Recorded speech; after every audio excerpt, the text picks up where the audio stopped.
Welcome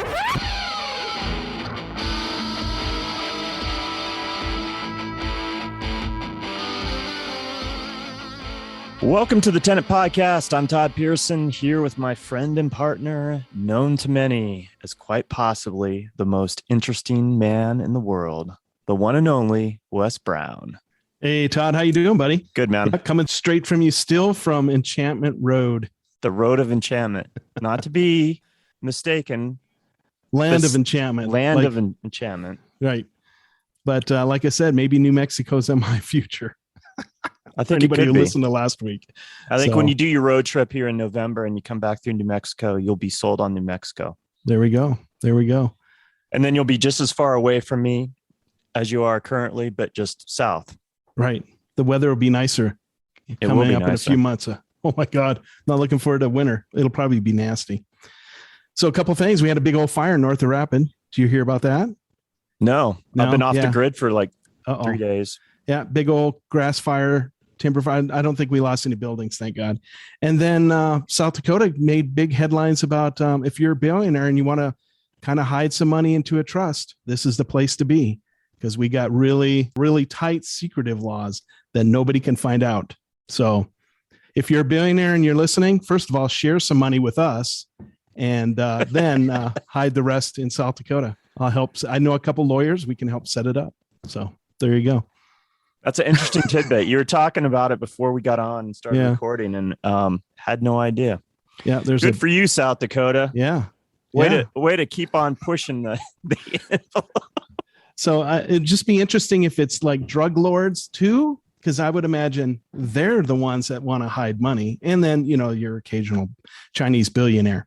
So and Shakira, I guess. So there you go. Shakira, that's right. I don't know. You did mention her. Yeah. So that was in the news, so it's nothing new for people that read the news. So anyway, I just want to make a comment real quick before we do that on it.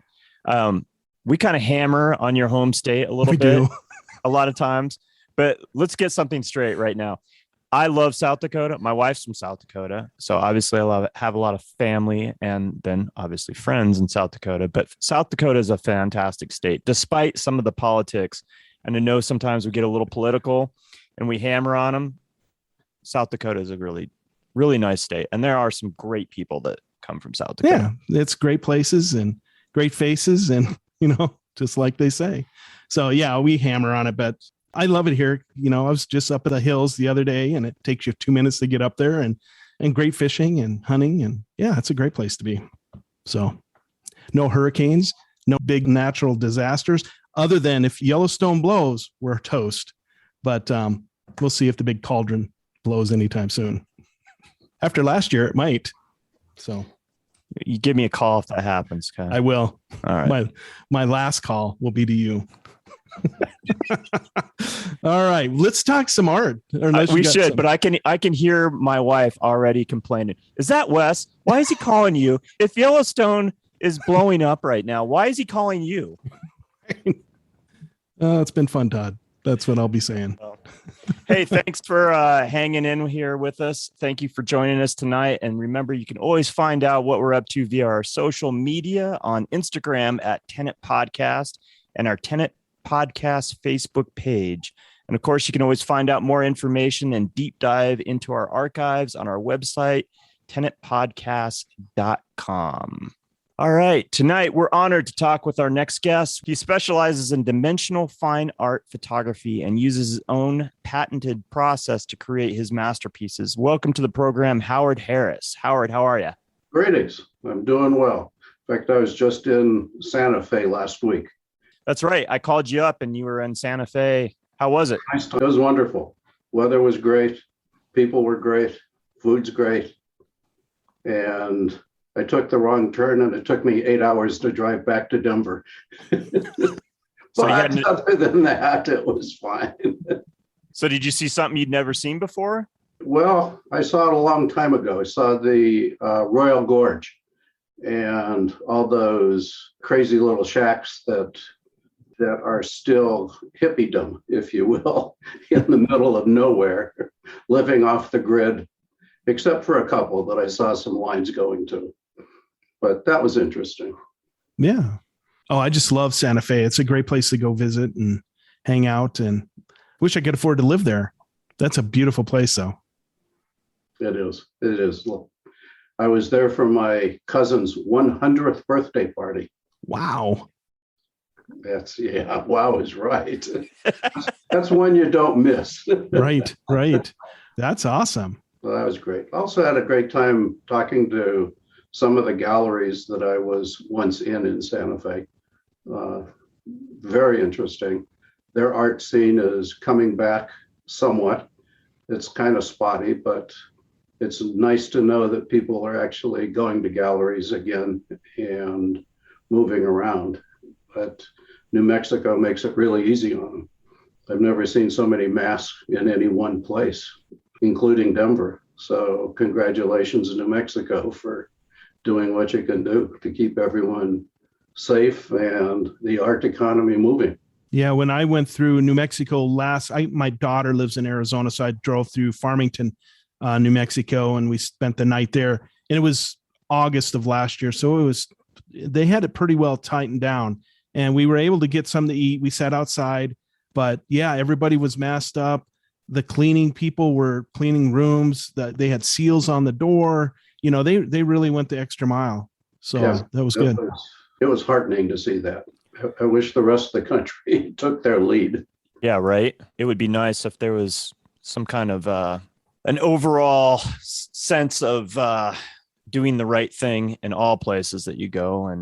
And yeah, I agree. Exactly. Hey, before we get started, I want to direct our listeners to Howard's website. It's hharrisphoto.com. It's HHARRIS photo.com. Check out his work there, and you can find him on Instagram at Howard Harris Photo Art.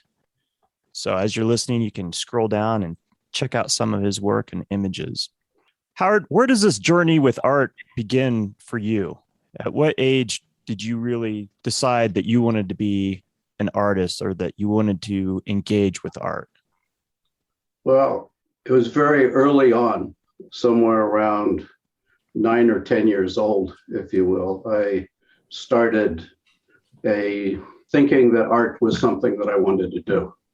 I have no idea why I was thinking that, but it was a passion that just started coming out. I took some art classes with some illustrators. I drew a fox in one of my art classes very early on, and the instructor just cracked up because the tail of the fox looked like it was exploding out of the rear end of the fox. And that was kind of the end of my illustration career. Then I said, well, if I can't draw worth a damn, maybe I can use a camera. And so I started using cameras at a very early age. And people seemed to like what I photographed. And that just kind of kept going. So doing that with sculpture and a little bit of painting, although paintings that were not realistic, of course, unless you like foxes with exploding rear ends, which evidently I liked it, but they didn't like it. And that's kind of where it started. And then it kept going from there. Through high school, I found I was lucky enough to find a instructor or a facilitator named Mark Zamantakis, who was a pretty famous potter in this region. And he just let me do what I wanted to do. So between bronze casting and ceramics and whatever, I just put together whatever I wanted to.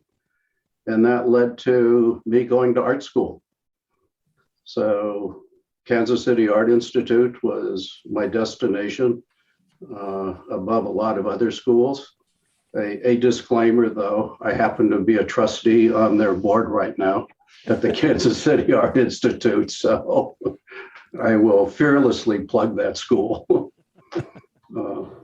Found some great people there, and they kind of helped me move along in the art world, finding out what it meant to take a photograph without seeing dollar signs in the lens before I shot.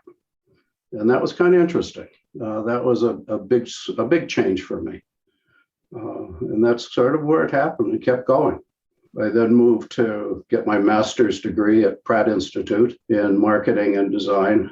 And that launched me into a very strange situation, more of which that you see now through my art, because I minored in Eastern philosophy.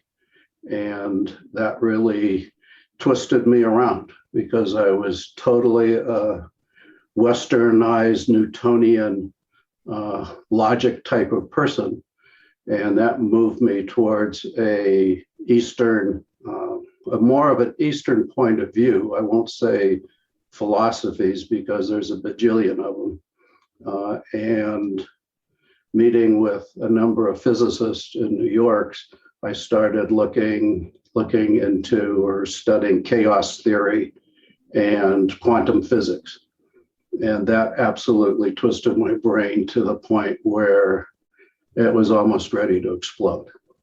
So that's kind of my path in art, spending 25 years doing design for others. One can sometimes people say that's art, but basically I was a designer, and I define design as that which you do for others, and fine art is that what you do for yourself. So after leaving that career, I rewired myself into fine art, and that's where I am right now. Sort of a long-winded explanation. No, that was awesome. Perfect. But that's who I am. So were you one of these kids, because you took to photography pretty early and obviously came up shooting film? Did you have your own darkroom and that sort of thing growing up? Yes, I did. I had my own darkroom probably around high school age. And it was a very modest darkroom, something that I scratched together through whatever I can save by working Saturdays and Sundays and whatever I could do to do it. And then in college, I got a job basically being a documentary photographer for the Hall's department stores. Oh, wow. And there I was able to put together a nicer darkroom. Not super great, but my whole apartment became a darkroom. Literally, my refrigerator contained more film and Velveeta than anything else. The reason I had Velveeta is because it never goes away. It stayed there forever. Probably found it in a bomb shelter, and it's still the same as it's been. But yeah, film was it.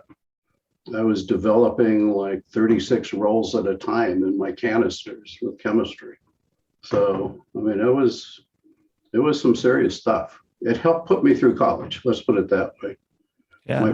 My parents paid for tuition, room and board, and I paid for everything else. So that was sort of the photo realm. Although the art teachers never really liked my photographs. I think I was in the 70s or late 60s. Photography was a pretty frowned on art form. I can't say that it was not looked at as an art, but it was looked at as, oh yeah, you do photography kind of thing. It was sort of a sidebar.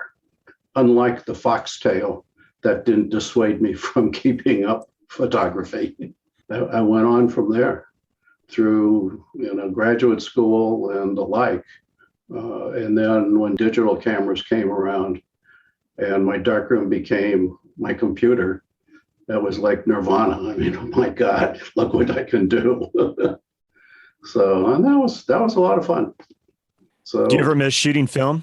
Only when I see Ansel Adams prints or Weston's prints. I do miss film because there's some qualities that you really have to work very hard to get digitally.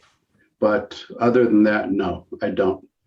What I found on the digital side is, although I'm absolutely enamored with call it the darkroom masters, like Ansel Adams and the like, the techno wizardry you can do on a computer, those guys would look at and just freak. Literally, it's like, how the hell could you do something like that with a camera? So I think there's pluses and minuses. It'd be nice to see one of them come back and take a look at what's going on right now and, see what they think, because they were some pretty heavy duty thinkers of their time. And that was it's kind of nice if you read about them and what they did and what they thought about. So that's kind of where I'm at right now, is like, yeah, I enjoy it, but don't miss it. Yeah, I think they would embrace it. I think people like Ansel Adams especially would totally like jump full bore into it and push the limits like what you're doing. He would just be pushing the limits of it, I think.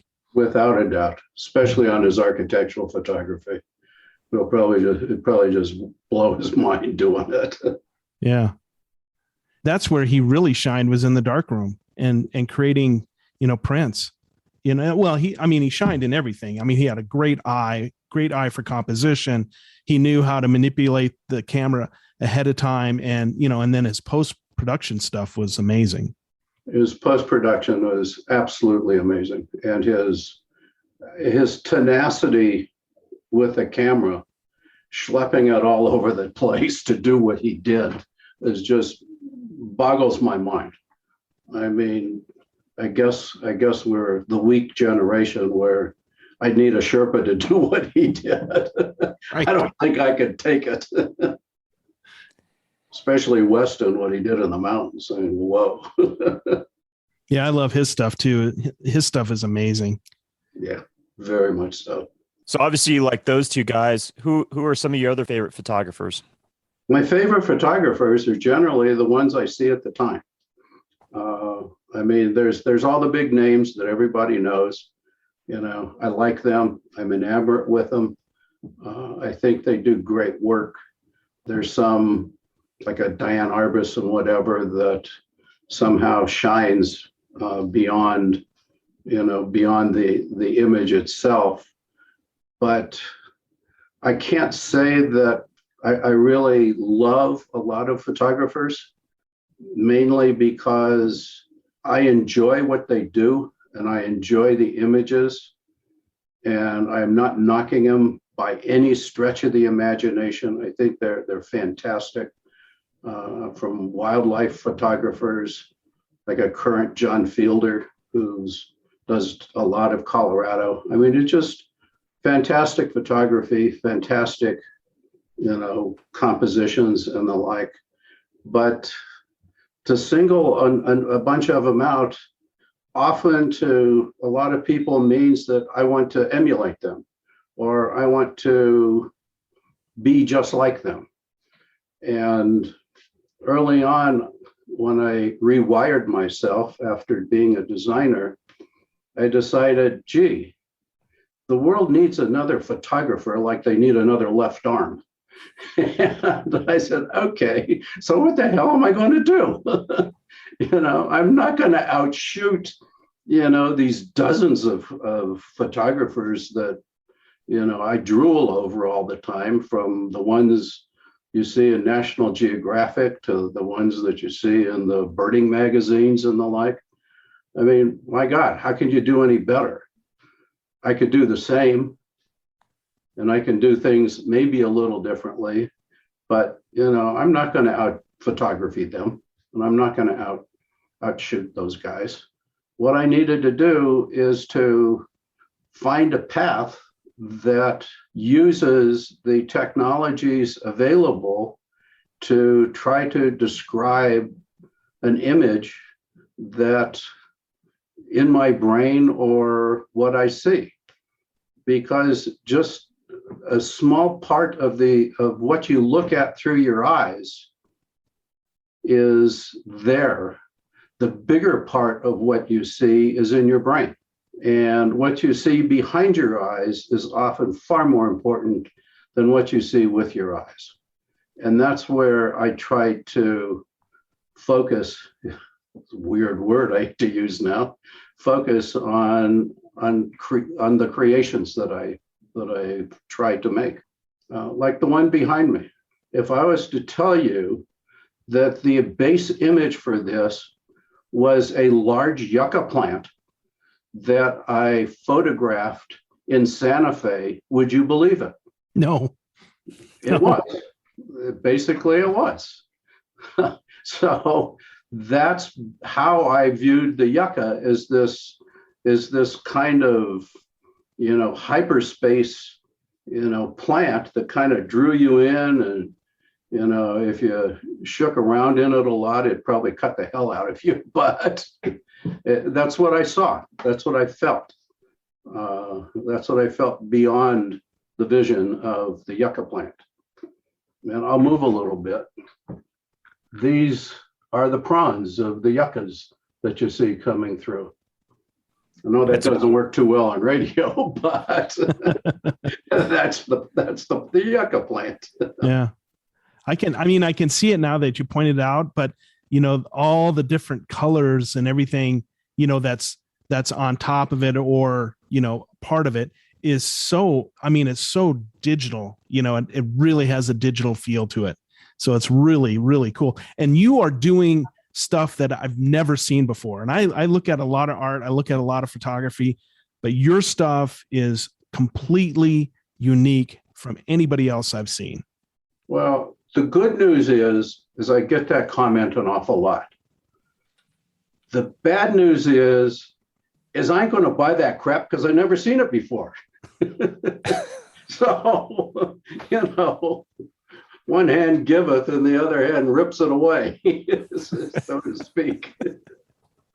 But that's what I'm trying to do. And as I'm fortunate enough to be a fine artist that does art for what I want to do, as opposed to what the general public wants to do. And that's kind of the big difference between me and so much you see in galleries. So much you see in galleries. Well, I had a show in New York, and unbeknownst to me, I was explaining my work to an art critic, and it was a gallery that had a lot of nice images. It was a specialized show, and the critic was talking to me a little bit, and I didn't know he was an art critic. He looked at my work and he said, "This is art." And I looked at him like, okay, I'm not quite sure what to say after that. He said, "Everything else I see in this galleries are just decorations. Those were all made for decorators to buy. This is art." And that, is one of those kind of moments that just has branded on my brain that, yeah, someone out there kind of gets it. And as long as there's one, there might be two. Might be the only two in the world. But So do you think kind of the difference would be, like what he was saying, is people buy some art just to hang on their wall, or maybe to collect, to maybe sell in the future? But what he's seeing in your stuff is more apt to be collected by like a museum or something like that, where it's appreciated for bigger than just like it's a pretty picture hanging on my wall. Exactly. That's how I hoped I could take it. But to tell you the truth, it took me a while to understand what he actually said. And I was, in a gallery in an opening scene where there's a lot of people and you're expected to, smile and talk to everybody and everything else. I honestly didn't understand exactly what he said, but I'd be very flattered if he meant what you just said, literally. Although two museums have actually shown my work. One of them has purchased one. So if you're ever in South Korea, you can see one of them in a museum. But what the hell, they spelled my name right, so that's okay. That's a start, right? Get the name right. Yeah, and I have another piece in a museum showing in northern Tuscany right now. So that's kind of interesting. I mean, it keeps me going in terms of, not that I'm on the right path, but because I have no idea what that is, but I'm on a path that, as you said, no one's seen before. And as long as I stay in that realm, honestly, I feel very comfortable.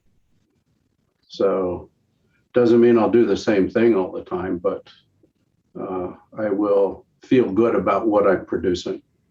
What you do is really unique. And I agree with Wes. Like, I've never seen the kind of work that you do, which gets me excited as a photographer. Is it hard for people that are non-photographers to wrap their head around what you do? Or is it universal as far as like people generally just like it because it's so unique? Well, whenever I'm at an opening, I can always tell a photographer talking to me, because the first thing out of his mouth is, "How'd you do that?" And I'll explain to him how I did it.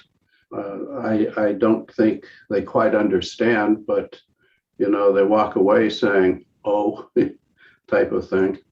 There's a number of people who really love what I do. I mean, a lot of gallery people love what I do, although I preface that by saying, well, at least I've sold more than Van Gogh did while he was alive. That right. Type of thing. So I don't know if you've seen it on my website, but there's a number of critics that wrote some extraordinarily flattering things about me that are kind of embarrassing to read, to tell you the truth. And I generally write them back and I say, I just hope I can live up to what you think I'm doing. Is really what it amounts to. So it feels nice. It's the affirmation of, I'm not just taking another photograph. And that's sort of what I want to do. Although it'd be nice to sell a little more than I do. Wouldn't mind that. Right. You kind of alluded to it at the beginning when you're talking about what your photography, what it looked like in the 60s, 70s or whatever, and what people thought about it. I think photography's always been kind of the redheaded stepchild of the art world, and it's a little bit harder of a sell, right? Because people look at photographs and they can appreciate it, but they also think, well, I have a digital camera. I could probably do something like that. I mean, that's the mindset, I think, sometimes. It's not like a painter where they're envisioning them in their studio and they're spending hours and days and months on a painting, That's where I would say if there was still film and that was the only way you can shoot, as opposed to everybody carrying a camera in their back pocket right now, or purse, depending on how it goes. Yeah, it would be different. But the very first show I did was in the early 70s. And that was all film. And most of it was black and white. And there were a number of straight photographs. But essentially what I did was set up large environments using a black and white image to set the backgrounds, the foregrounds, and the user experience. Such as I had a 12-foot by 50-foot mural of people on a playground and everything else. And I had set up like a real sandbox, and I had real photographs, three-dimensional photographs of kids in the sandbox. And as people went by and were talking, the kids talked to them. And there were some on swings, and there were some little doggies that barked occasionally. So, I mean, I was always doing something different. And that exhibit was called Popsicle People, because they were photographs of people from the top, bottom, and all sides, full size people, and laminated to a rectilinear shape, the size of the person. So wow. And that showed in New York also. So I had some success on the non-digital side also, because I was nuts and did all that stuff. But it also shows that just taking a picture was never enough for me. And that was the beginning of my dimensional quest. And currently I am, or when I rewired myself, I said, how can I take a photograph and help it gain dimension or gain life through a simple image, as opposed to using lenticular, gimmicks and printing and that type of thing, or using your billboard, look at it one side, it's one thing, look at the other side, it's another thing. How do you get away from that sort of, let's just say, techno overlay and put something very simple on that people can understand or relate to, or at least deal with? That's what I tried to do. And evidently I did it well enough to get a patent where no one's ever seen it before. So the patent office said, hey, here you are. Thank you. My attorney loves me because his kids now go through college. and off we go. So talk about this patent and how this all came about. Like, what was the seed? What was the catalyst for that? Because that's an arduous process.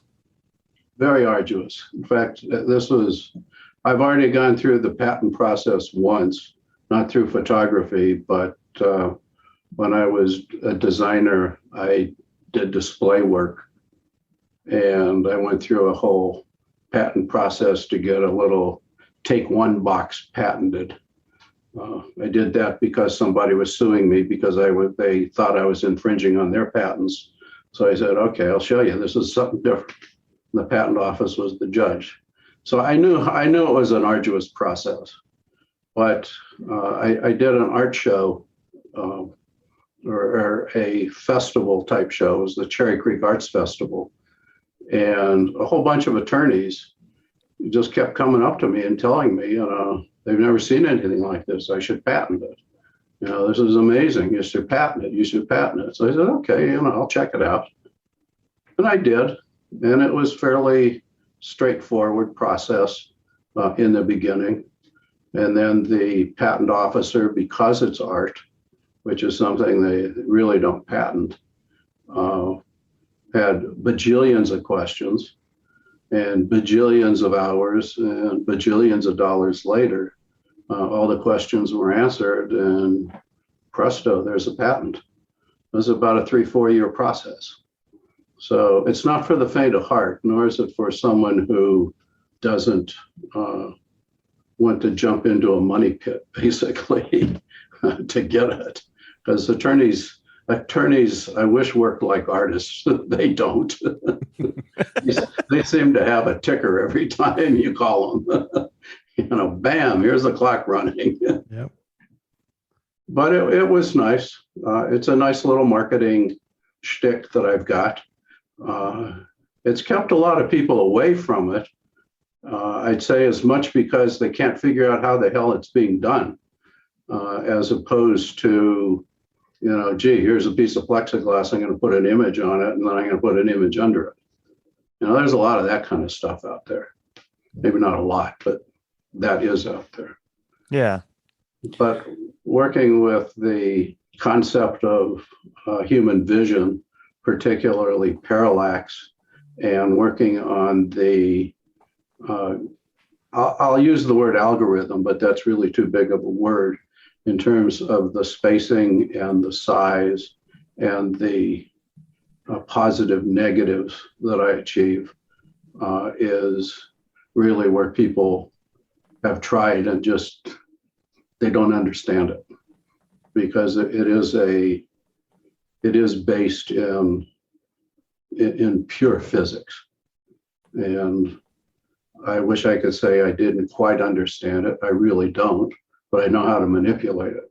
So, I may not know how a pipe wrench is made, but I can sure use it around a piece of pipe. Right. So go in, if you would, a little bit more detail about what this is all about.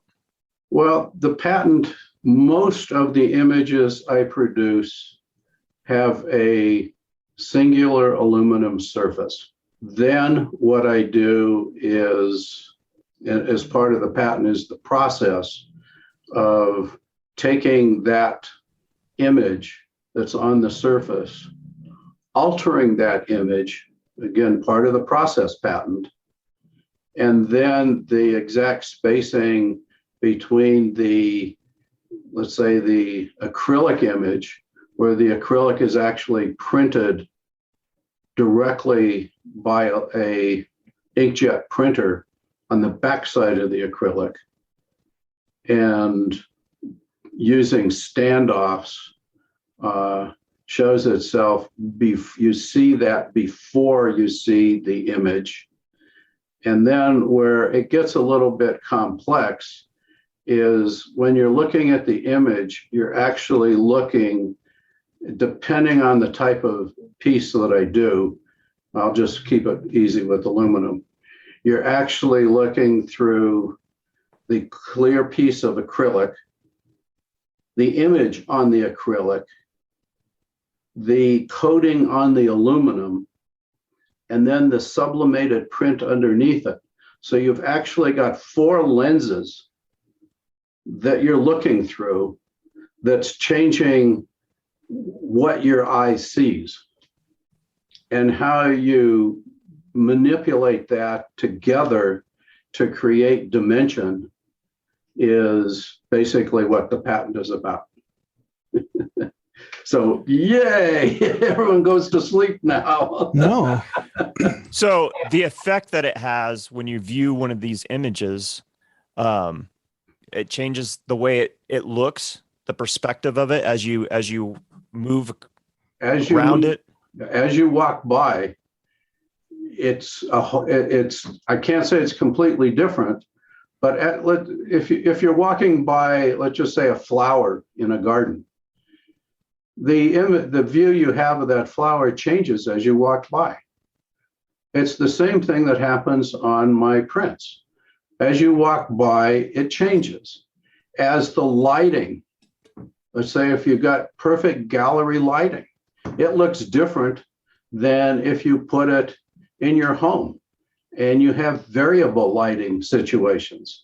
Each different lighting situation will give you a little different view of the image. So the image itself, it may be too strong a term, but the image is alive. It's not static. Where and this is one of the reasons people freak out on what I'm doing and what they don't like, is if they buy a painting, that painting is the painting no matter where they put it. Yeah, it may be too dark, it may be too light, it may be, well, it's better with the light on or what have you. But wherever they look at it, the painting's the painting. Or a photograph's a photograph. Mine, you look at it and it's like, okay, everybody in the room is seeing something a little different. In fact, one early commission that I did was a landscape for a large conference room. And the reason they wanted that image is because everybody at that huge conference table sees something a little differently. And it was something to kind of wake everybody up as to what they were looking at. I mean, after a while, people understood it, but the first time they come in there, it's like, whoa, as you're walking and sitting down. It looks different when I stand up. It looks different when I sit down. And that's kind of where what I try to do is I try to help people's mind see through their eyes what their eyes really don't want to see, because their eyes are telling them through all of their, let's just say through all of their inhibitions and through all of their training, quote, what you see is what you get. Well, on my work, what you see is what you get occasionally. You just have to, change your position. It'll be different. It's different each time. It's kind of fun. And that's what I really, if there's anything I love about what I do, I love to see kids' expressions when they go up and see it.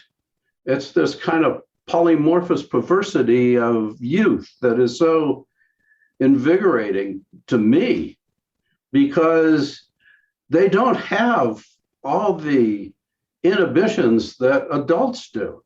Like, I'm walking into a gallery, you cross your arms and say, I like what I like, and I know what I like. Where kids walk in there and it's like, whoa, this is really cool. What's doing? Let me look at it this way. Let me look at it that way. What's underneath it? What's on top of it? That's what's fun for me. I love that. And I'm fortunate enough to have some critics who also love it.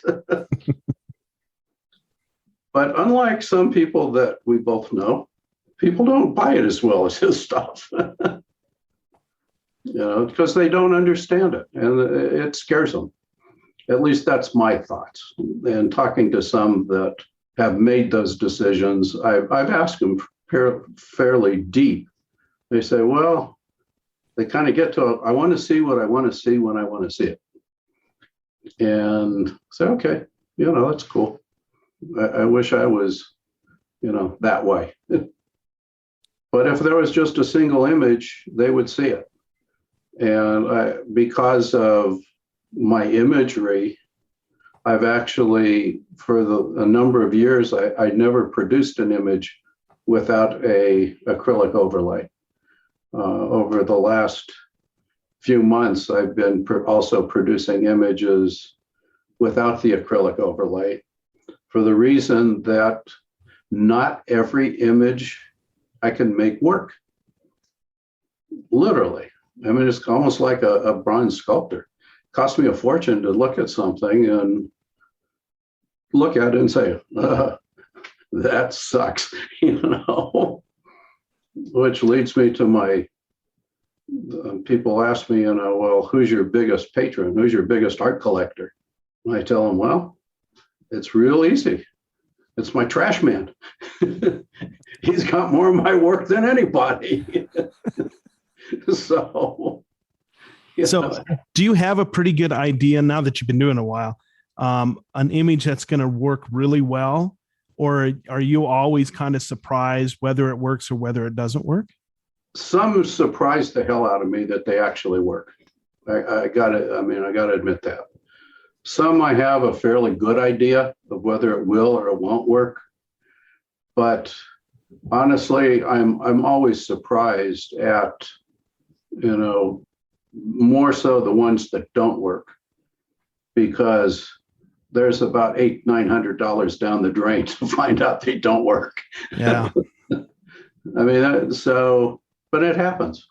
Hopefully it doesn't happen as often as it did when I started, but it does happen. And, it's just part of the art game, literally, because I can't really tell whether what I'm doing works until I put it all together. I can't tell whether the aluminum works. I can tell whether it works by itself, and I can tell whether the acrylic works by itself.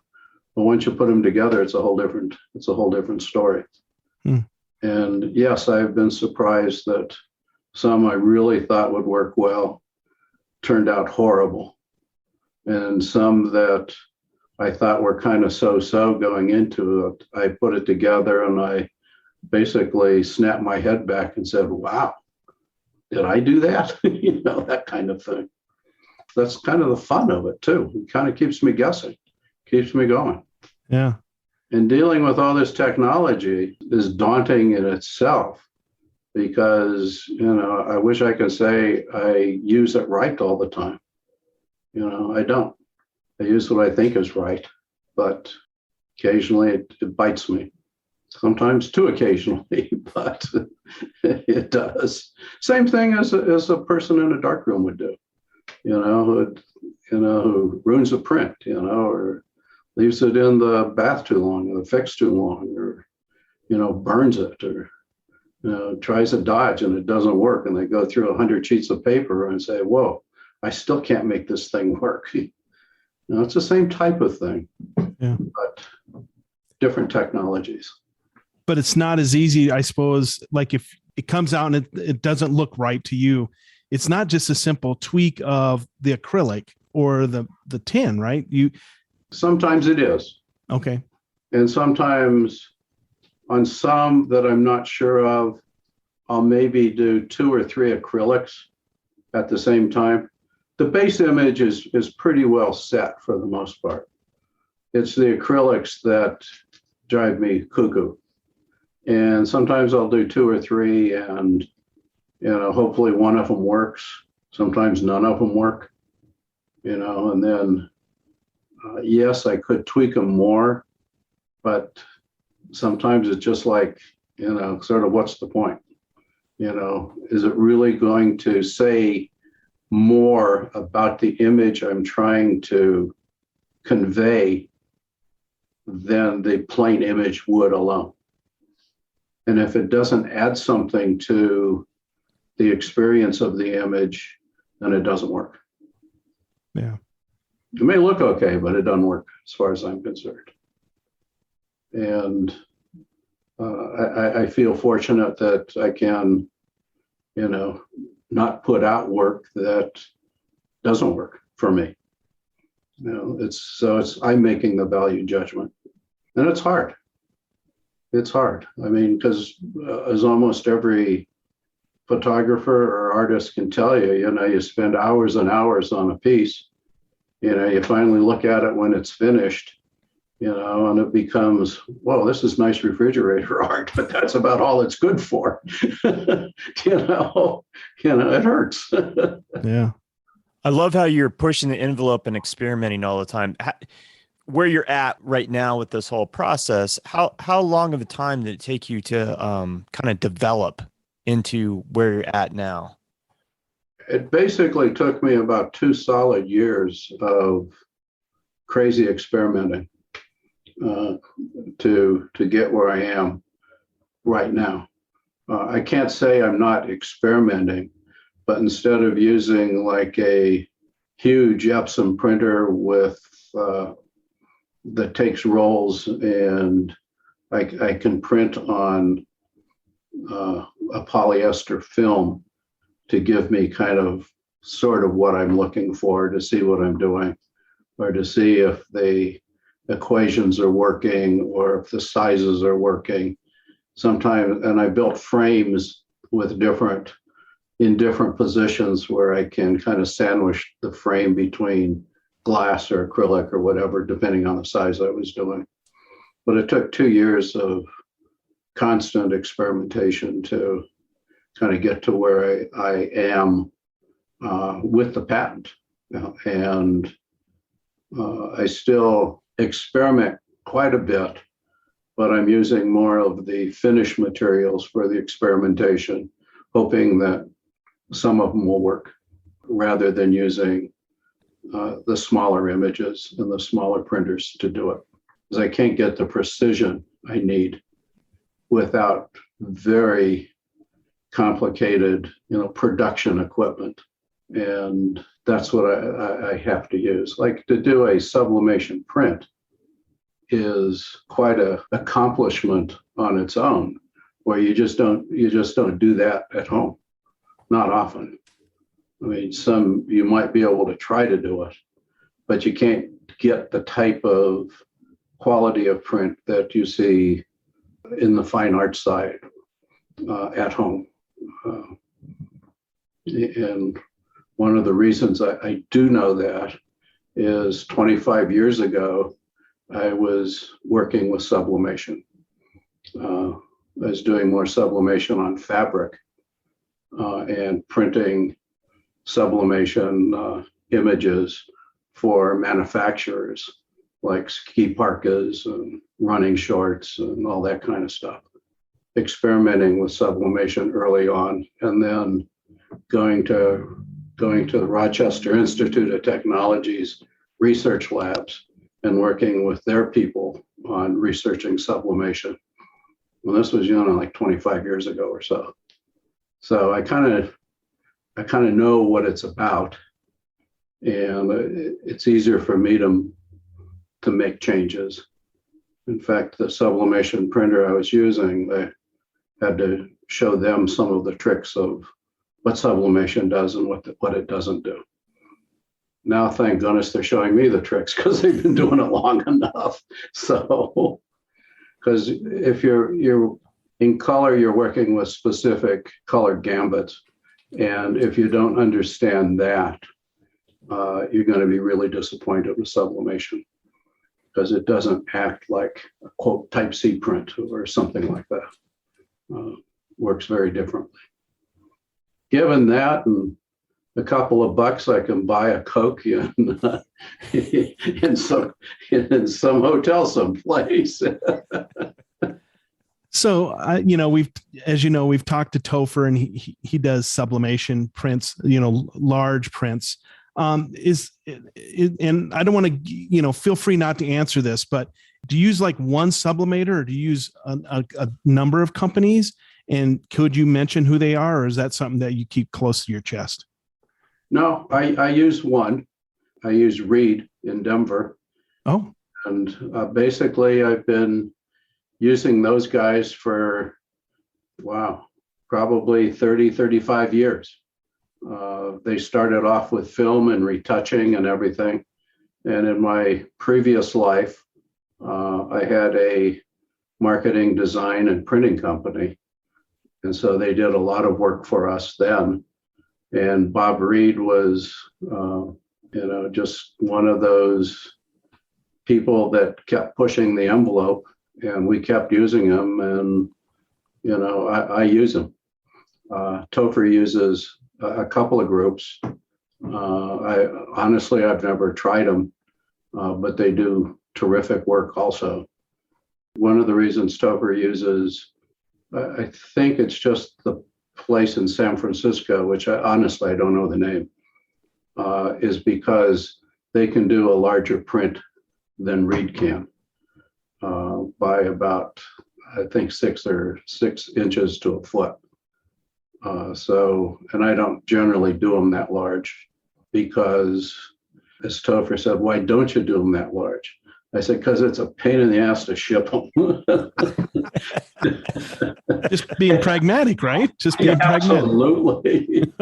Says, well, how'd you come up with that size? I said, well, I found this shipping box and I whacked a few inches off each side and pack it with foam, and it's just fine. So, very pragmatic use of materials. Would I love to do them larger? I don't know. They probably work even differently than they do smaller. But I found that in galleries and museums and the shows, this is a pretty decent size that they all like. I mean, if you get too small, they just don't do anything. They're like postage stamps on the wall. So what's your, what sizes do you do? Basically, it's a 36 by 30, either horizontal or vertical, which is a remnant of your 8 by 10s. Just scale it up, and that's what you get. Again, it's going back to my film heritage and paper heritage. That's what I do.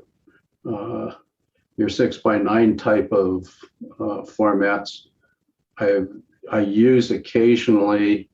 And during COVID times, I started doing landscapes, which was just like, what the hell, I'm sitting here for a year.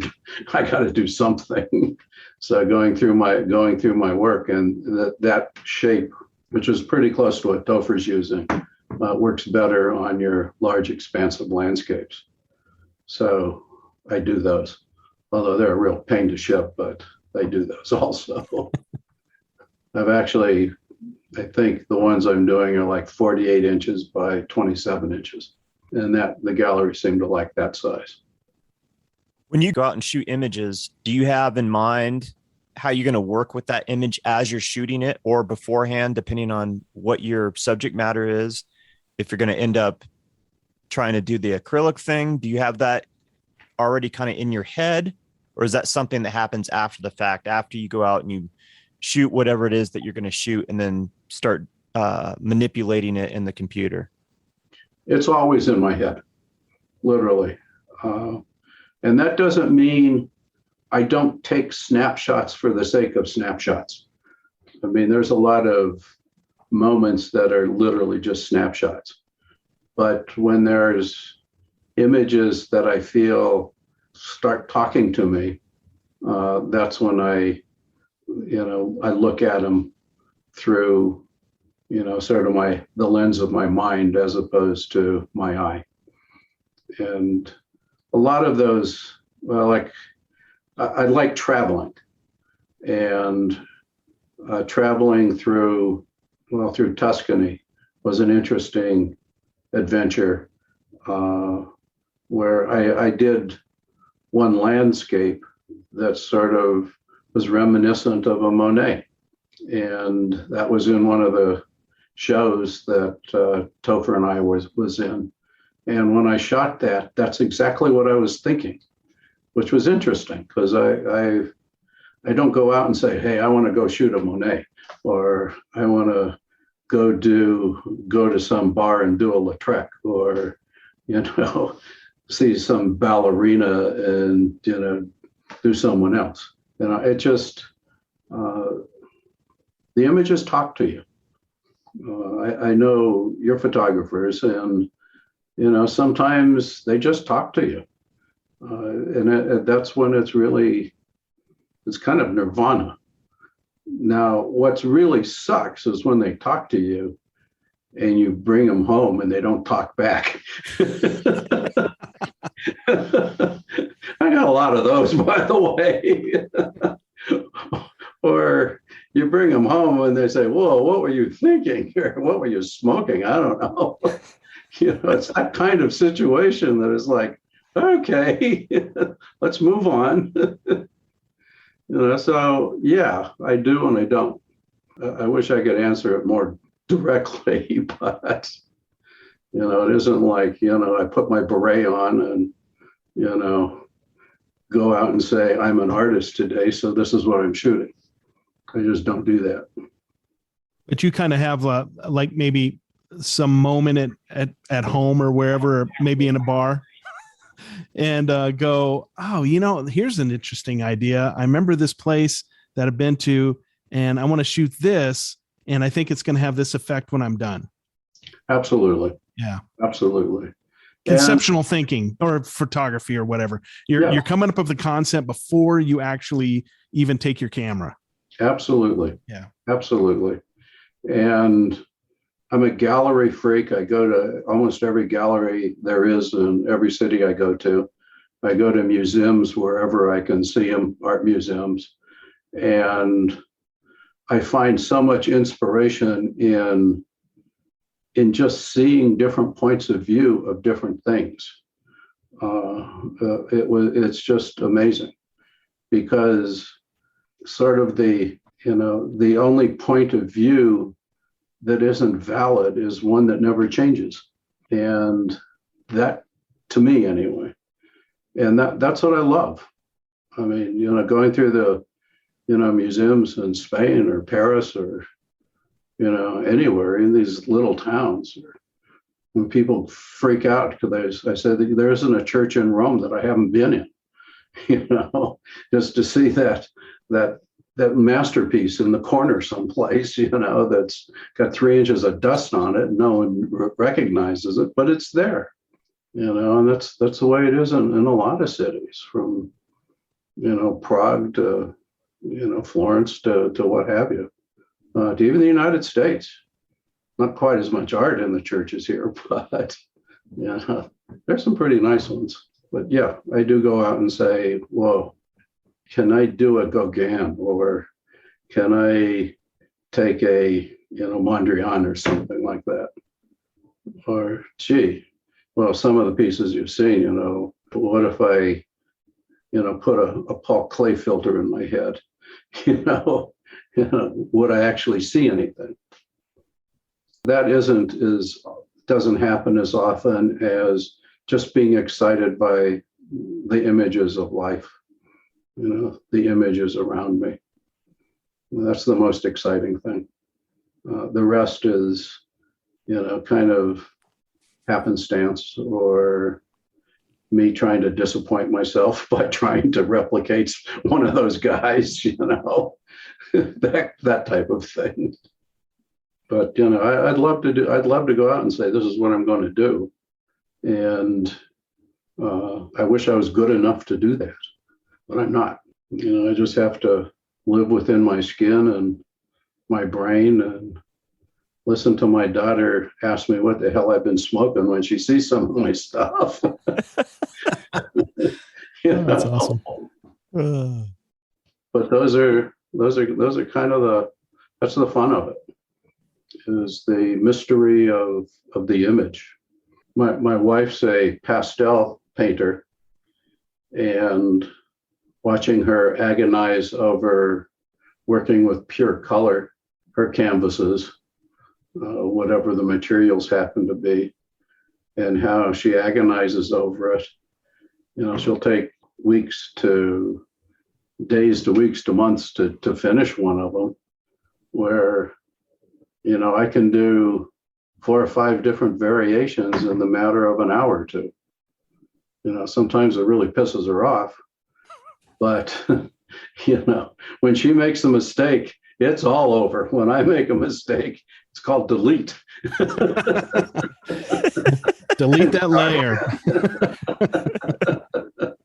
So, it isn't that I don't spend 1 billion hours on something and then, throw it out, but it's not quite the same as if you've invested like every little grain of color into it.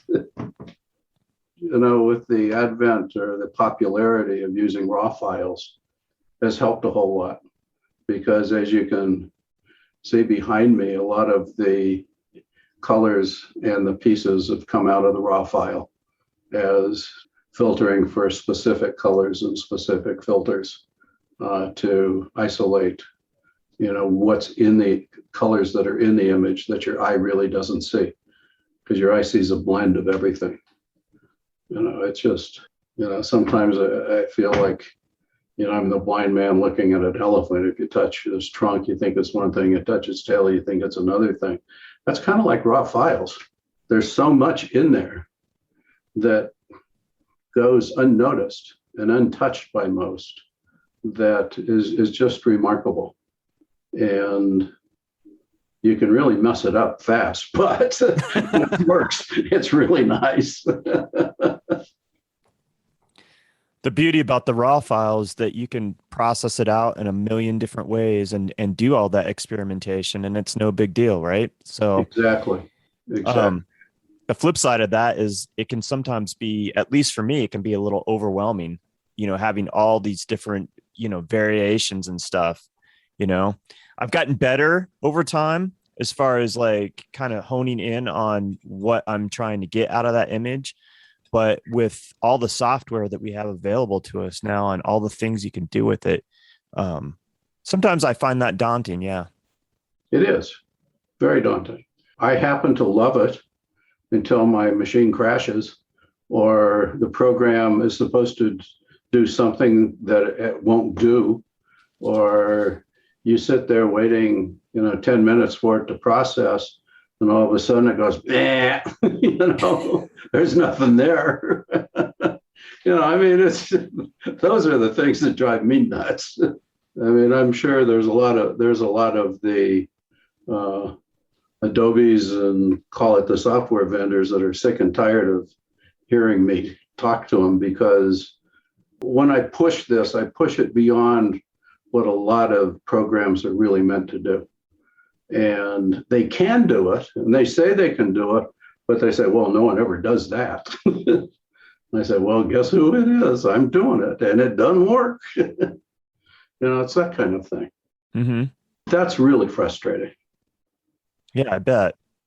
But the type of work that I do is not, let's just say, documentary type of photography, or street photography, or wedding photography, or, that kind of piece where you're looking at a whole different image and you're looking at a whole different end product, which is just as hard to produce as what I do, but it just uses different tools and a different way of looking.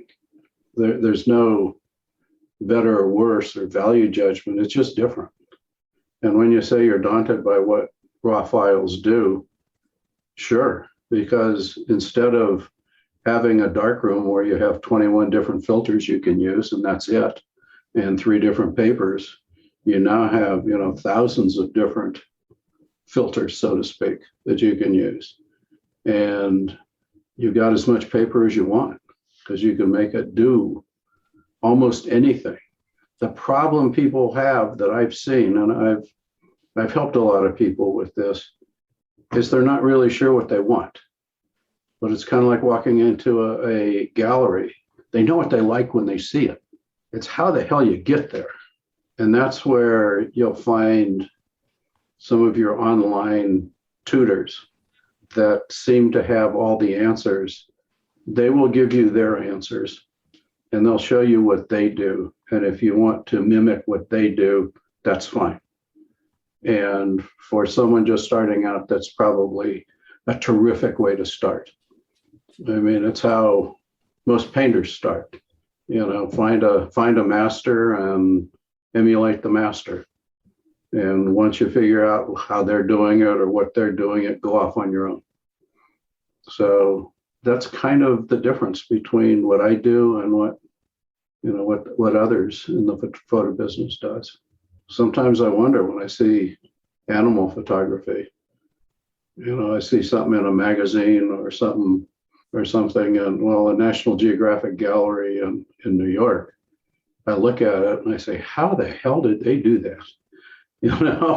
I mean, I know where they were. I knew what the situation was. I knew what the conditions are, but how they got that print is just miraculous, literally. So all I can say is they know something I don't know, but they're not smoking funny things and making things like I do. So they're doing things that people like. So do you have a lot of conversations with, like, say, Adobe as far as using Photoshop? And I don't know what other programs you use. Maybe Lightroom or something like that. Yeah, my main programs are Photoshop and Lightroom. And I use a myriad of other things that come along, and I try, and I've got more programs that I don't use than I use, actually. But yes, I do. I mean, things are supposed to work and they don't. Adobe says, oh yeah, if you look on page 362, yeah, we've got that down as an error that we're going to be working on, that kind of thing. So I just register my complaint and move on. I mean, I figure that's just part of the real world that you're living in, and there's not a whole lot I can do about it. It's kind of like, okay, what can I do about climate change? Well, I can drive an electric car, I can put solar on my roof, and I can yell like crazy, but other than that, there ain't a whole lot I can do. It's the same thing with Adobe or even the subgroups that are Photoshop and Lightroom. In fact, Photoshop has given me when I call in, I get to their 3rd tier of help right away. The first tier, I said, don't bother. Right. It's beyond me. Let me get to tier 3 for you. Yeah, really. So, I mean, it's not like I'm anything that special. I just drive everyone nuts. They don't want to waste their time either.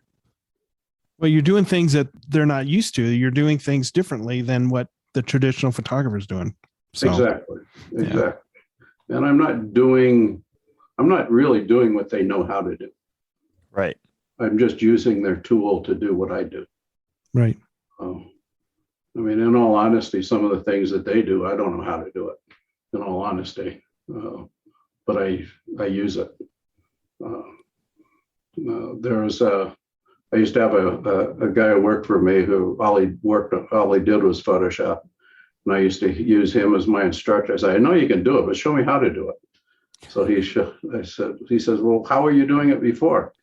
And I show him and he starts laughing like crazy. And then he goes like, bang, bang, it's done. So, oh, okay, thank you. That type of thing. So, I mean, it's almost like anything. There's 1,000 ways to make anything work in those programs. It's just, what's the best way? Well, there is no best way. The best way is what works for you. Right. That is exactly right. Like you said, there's so much functionality built into the software. And there, like you said, there's 1,000 ways to do the exact same thing. You just got to figure out what works for you and what works, how your mind works to get to that point. Exactly. It's like, what can you say? I mean, how many layers can you put in Photoshop? Well, the answer is it depends what's on each layer. Like a Topher will have 30, 40, 50, 60 layers. If I put 60 layers on my Photoshop, and it starts laughing at me when I try to save it. It says, you're kidding me, And then they say, well, why don't you work in the cloud? I said, yeah, right. I need to send all this data up through the cloud all the time. I said, I'll never do anything. So, I mean, it's that kind of, it works for him. It may not work for anyone else, who does that. So, that's sort of the bane of photography.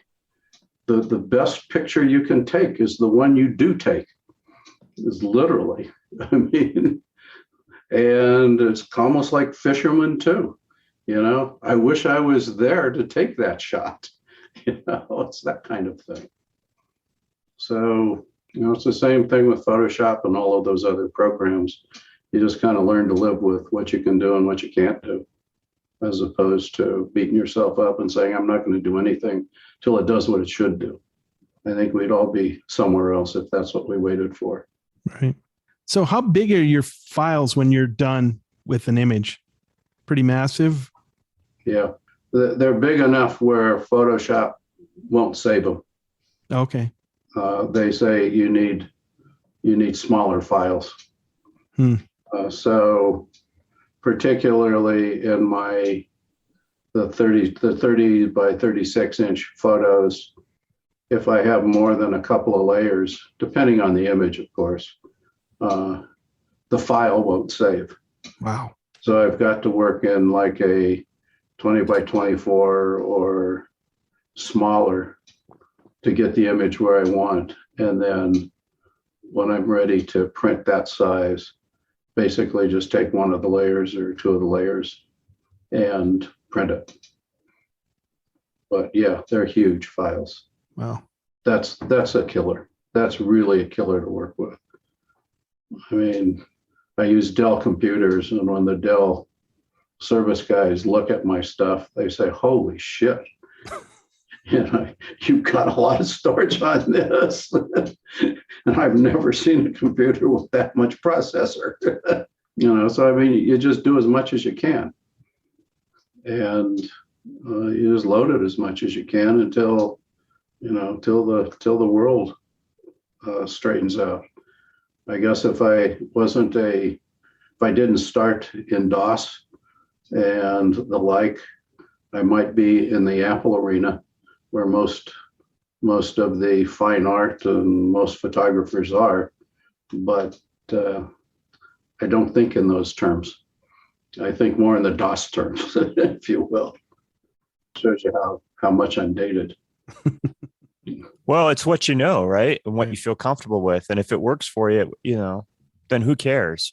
It works. I mean, part of where it worked, the reason some people say, well, how do you deal with all this technology? Well, part of where I was, like when I was going through school, I got my degree in industrial design, and I also was taking computer sciences, which at the University of Missouri in Kansas City while I was doing that.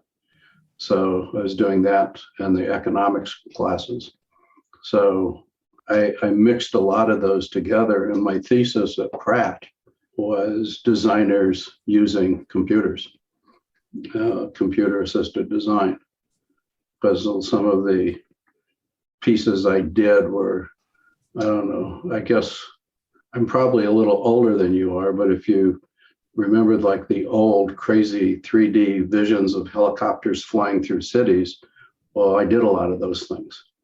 And that's what created my thesis in a very, very aesthetic environment. And it was really a bizarre event for Pratt to let me do that. But one of the teachers, who's an icon, if you will, at Pratt, we made a pact that I would teach her computers and she would teach me design. So that kind of moved through that type of thing. And it gave me a basis of not being afraid to push this stuff around, where most people are afraid to touch it. My arms are still recovering from carrying around all those punch cards that I used to carry. You know? Oh, you do know those things. Yeah, I used to work on a key punch machine back in the Marine Corps. All right. In supplies, yeah. So I know exactly what you're talking about. Yeah, I was working with a program that was through a key punch machine. But yes, I've worked on them. And it was a 300 by 300 interaction lattice. And it was the 300 by 300 matrix that I was doing, which took it took like 20 boxes of cards to run that program. And I still have gorilla arms from carrying those suckers around. They're heavy. But, you know, if you're not afraid of it, you just go for it. Yeah. And that's what helped me get over any fear of technology, is like, well, you know, it's there. And I think that's what kept me moving through the camera world, is none of the technologies really affected me. Like, whoa, you know, this is digital, you know, hell no, I won't go, you know, that type of thing. Well, there's still some out there like that, but, you know, I like film and I like vinyl too, you know, but I also like the other stuff. If Spotify was vinyl, it would sound a little better, but go get anything you want, anytime you want it, you know, that type of thing. So that's kind of where it's at. And all of that kind of gets mishmashed into my art, you know, in terms of how it goes together, which evidently is different than a lot of other artists, but hopefully not. The nice part about traveling to different shows is I meet people who are relatively like-minded and, you know, see what I'm doing and I can see what they're doing, and that's exciting. There's a lot of really, really good stuff out there, you know, from a lot of different people, which I enjoy. Sometimes I enjoy it more than my own stuff. Because it helps me learn. It helps me see. Sometimes I get blinded by what I think I should see. You know, how do you get rid of that film, if you will, over your eyes? It's by seeing, by working. And as photographers, I'm sure you see that too, a lot. I mean, how often have you run into something and you said, how the hell they do that? You know, or whoa, I really admire what they did. I don't know how they did it, or I wish I could do it, or I wish I had the time to do it. That's how I always know, you know, that it's really good, right? Like when I see like your work, I'm like, this is so completely different than what I do and what I see from other people. It's inspiring and it gets me excited, you know? When I look at a photograph and I go, boy, man, I wish I would have taken that photograph. That's about as high of a compliment as I can pay somebody, that if they've been able to pull it off and I don't even, I don't understand how they did it, or I know how much work went into it to get that photograph. And I'm like, whew, boy, they went the distance on that one. Absolutely. I mean, and it's just amazing when you can do that, because I mean, seeing that type of thing helps us all grow. Sometimes I wish there was more sharing, if you will, in the arts community. There seems to be a lot of secrets out there that people won't tell anybody. And I understand that too. I mean, somebody wants to see the formula I use for parallax, I'll be happy to show them. I don't understand it, but they might. It works. I think photographers play it a little bit closer to the chest than a lot of other like mediums. I see a lot of, in doing this podcast and talking with people, it seems like people that are painters or sculptors or whatever, they seem a little bit more willing to share their knowledge and process. Photographers sometimes seems like they play it a little bit close to the chest, and they're not always willing to share. But what I've learned, and I don't know, and I'm glad that you spoke to that, hey, I'm willing to share my knowledge with people. But the reality of it is even if people know the technique, it's not going to come out. You could teach me what you do, and if I try it, it's not going to look like a Howard Harris photograph, because our brains work differently and we see things differently. And that's what makes everybody unique. So even if you share a process or a technique, somebody else is not going to necessarily take that and make it, do the exact same thing that you do. It's just not going to happen. Exactly. And that's what's exciting. Literally. I mean, this question I get asked is, they say, well, they look at something I've done and they say, well, how long did it take to do that? And I said, well, first it took 12 years of art school, and then it took 20 years of being a designer, and 5 years of trying out all sorts of methodologies. And then about a week later, I came up with this. I mean, it's that kind of thing.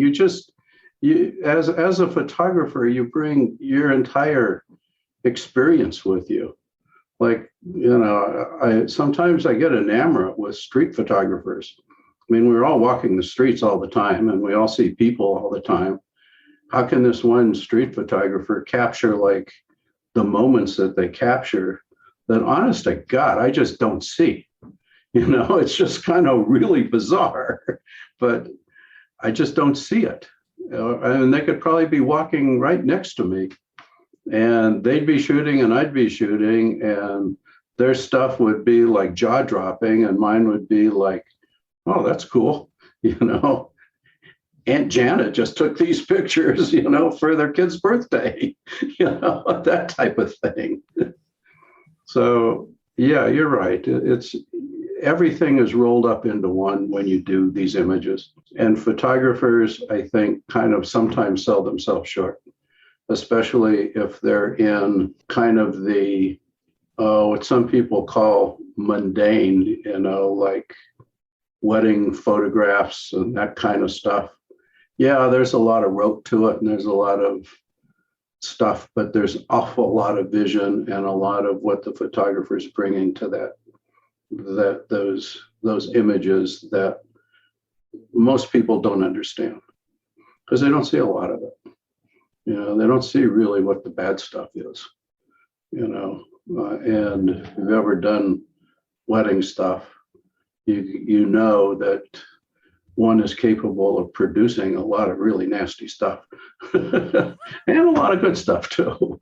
Yeah, absolutely. And I'm just using that as just something that lots of photographers have either scoffed at or tried or did. Some are amazing, some are okay, and some like me did it once and said, oh, I like the cake.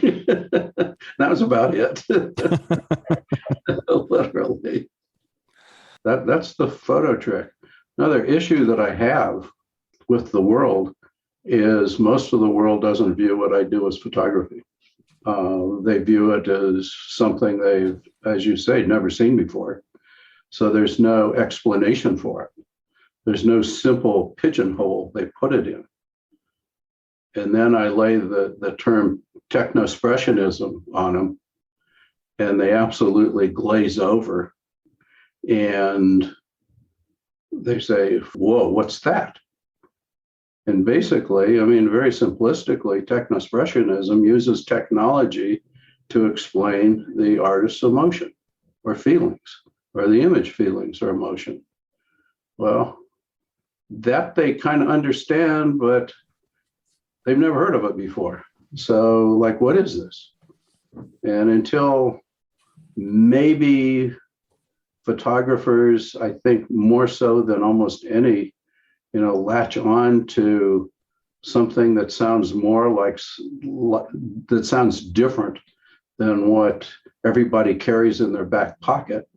Photography may not go too much further. It may not, may be still struggling to be an art form, or the quote pro photographers will still be, well, he takes a picture better than, Aunt Molly does, but Aunt Molly could have done that, that kind of garbage. But, and I see that a lot. If I enter a photo contest, 90% of the time I'm thrown out because they say, that's not a photograph, that kind of thing. I was going to ask you, like, if you entered that was right on my mind. If you entered a photo contest, what category would you be under? Smoking. Smoking. Smoking the good stuff category. Yes. No, I generally enter it under abstractions. Okay. Which is really not abstractions as, quote, a photographer would consider an abstraction, but it's about as close as I can get for the most part. Sometimes I've entered some of the stuff I've done under landscapes, the landscape stuff, and they look at it and it's like, whoa, this should have been under the impressionistic side or something. I don't know, who knows? I mean, the problem is there's no real hole that you can put my work in, and that makes a lot of people very uncomfortable.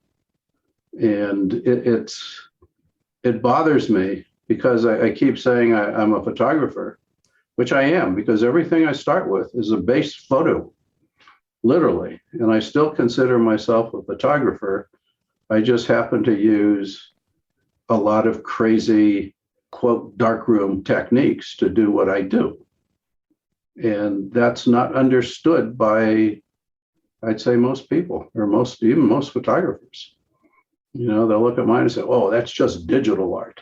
Like, oh, that means it's something less than photography or more?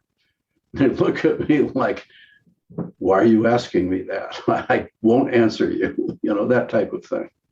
But, what can I say? This is kind of the art I've chose for myself, and I live with the good and I live with the bad. Hopefully something will kick in as more people decide that technology is used for many different things other than taking a good, clear, sharp, wonderful posed photograph, or taking or here's a great photograph that happens to be a situational photograph. Like, quote, the great photographer that snapped the shot of the Hindenburg blowing up. I mean, hell, he was just there and he did it. As I don't know, one of the famous photographers said, is you got to be there to take the shot. Sound like some Robert Kapiter would say or something. Like you just that. And that's the truth with journalism, right? Yeah, the vast majority of them is, I was there at the moment that this thing exploded or this gunfire, broke out, and they will, put themselves in danger and took some great shots. But a lot of it is, instead of skill and technique, it's, timing.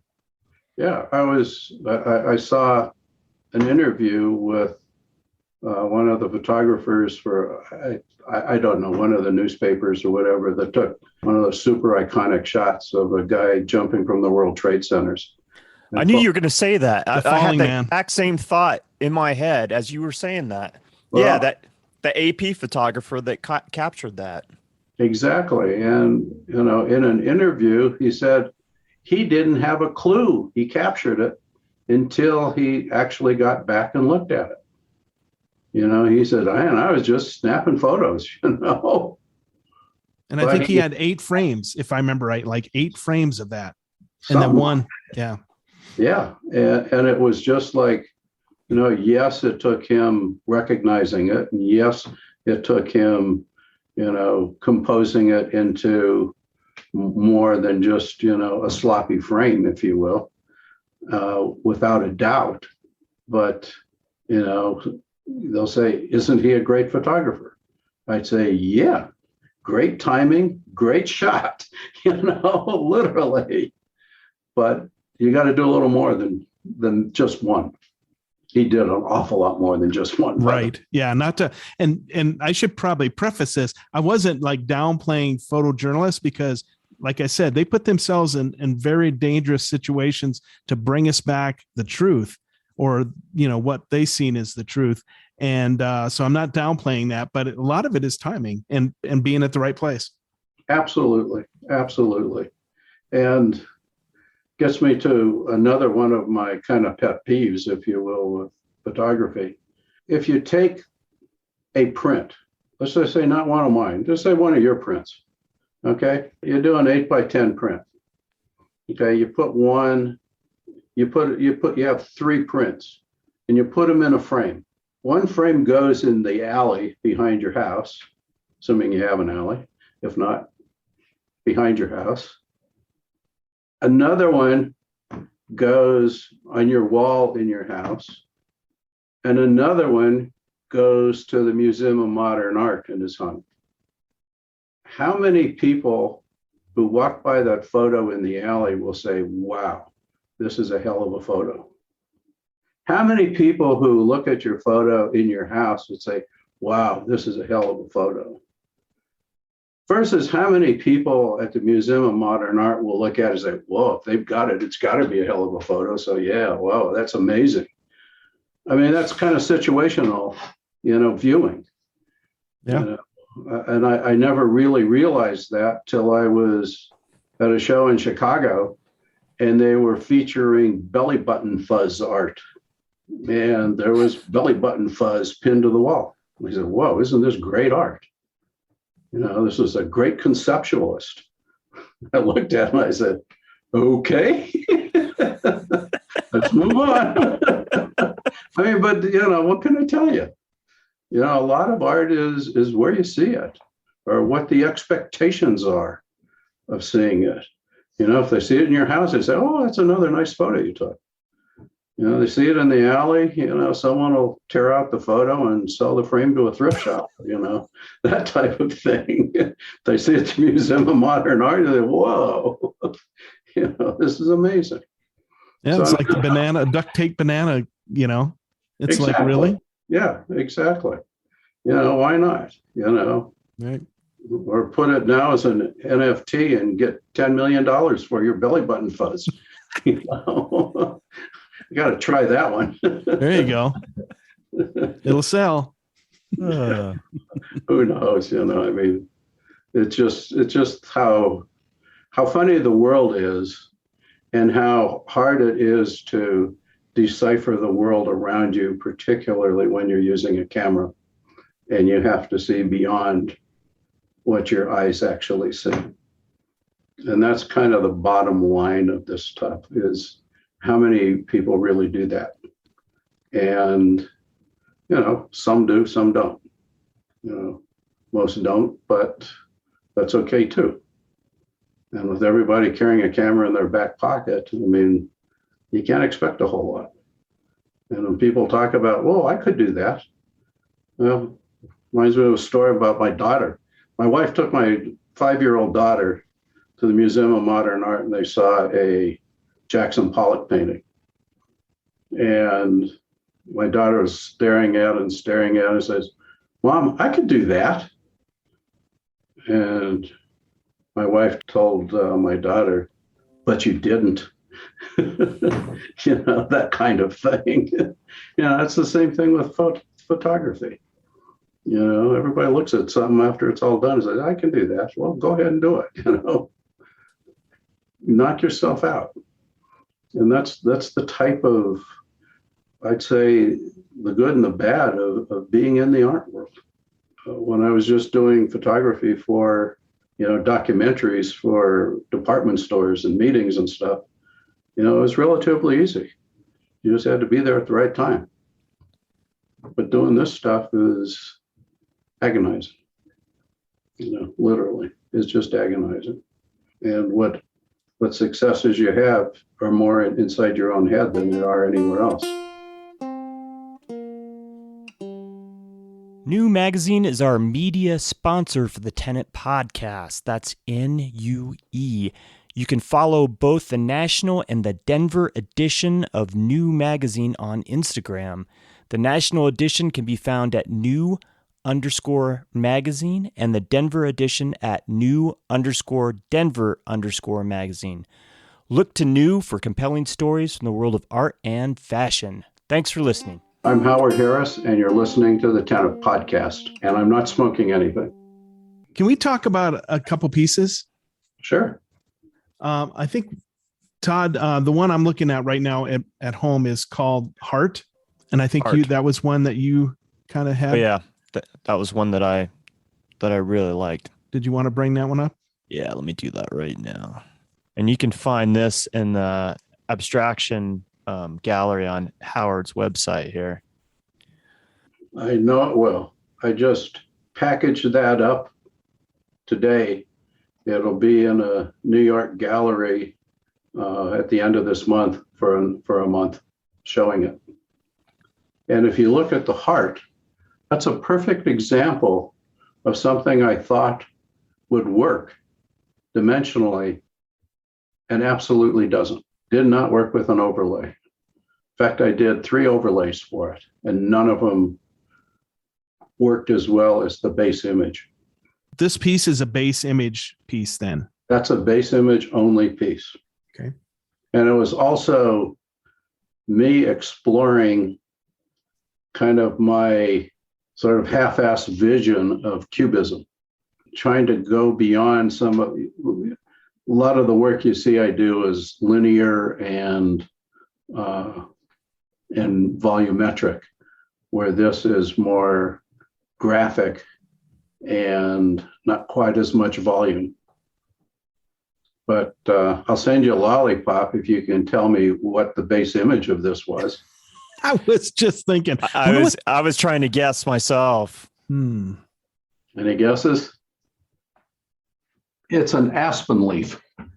Oh, okay. I can totally see it now, but boy, yeah, I was. Oh, yeah. That's awesome. I got to say, that's really, the piece itself is just stunning, but knowing that it's an aspen leaf, I don't know. It just makes it even better for me because I love aspens and me too. And I love that shape. It's an aspen leaf that was turning. It was in the fall, which created a number of the colors.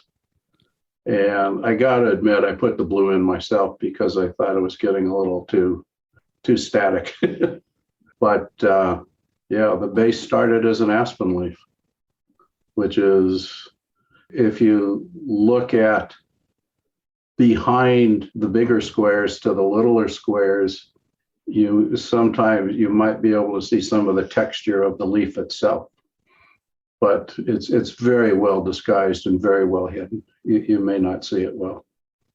I happen to know where a lot of it is, so I can see it. Part of the problem I have is there's another image. I don't know if you have it. Call it Old Man. Oh, that was another image I wanted to talk about. Let me see if I can bring that up. That one will knock your socks off. That one was in a zoo in Australia. There we go. Yeah. This is an eye. This is an eye. This is a nose. Uh-huh. This is the guy's forehead. Right. This is his mouth and a beard. That I can see. Okay.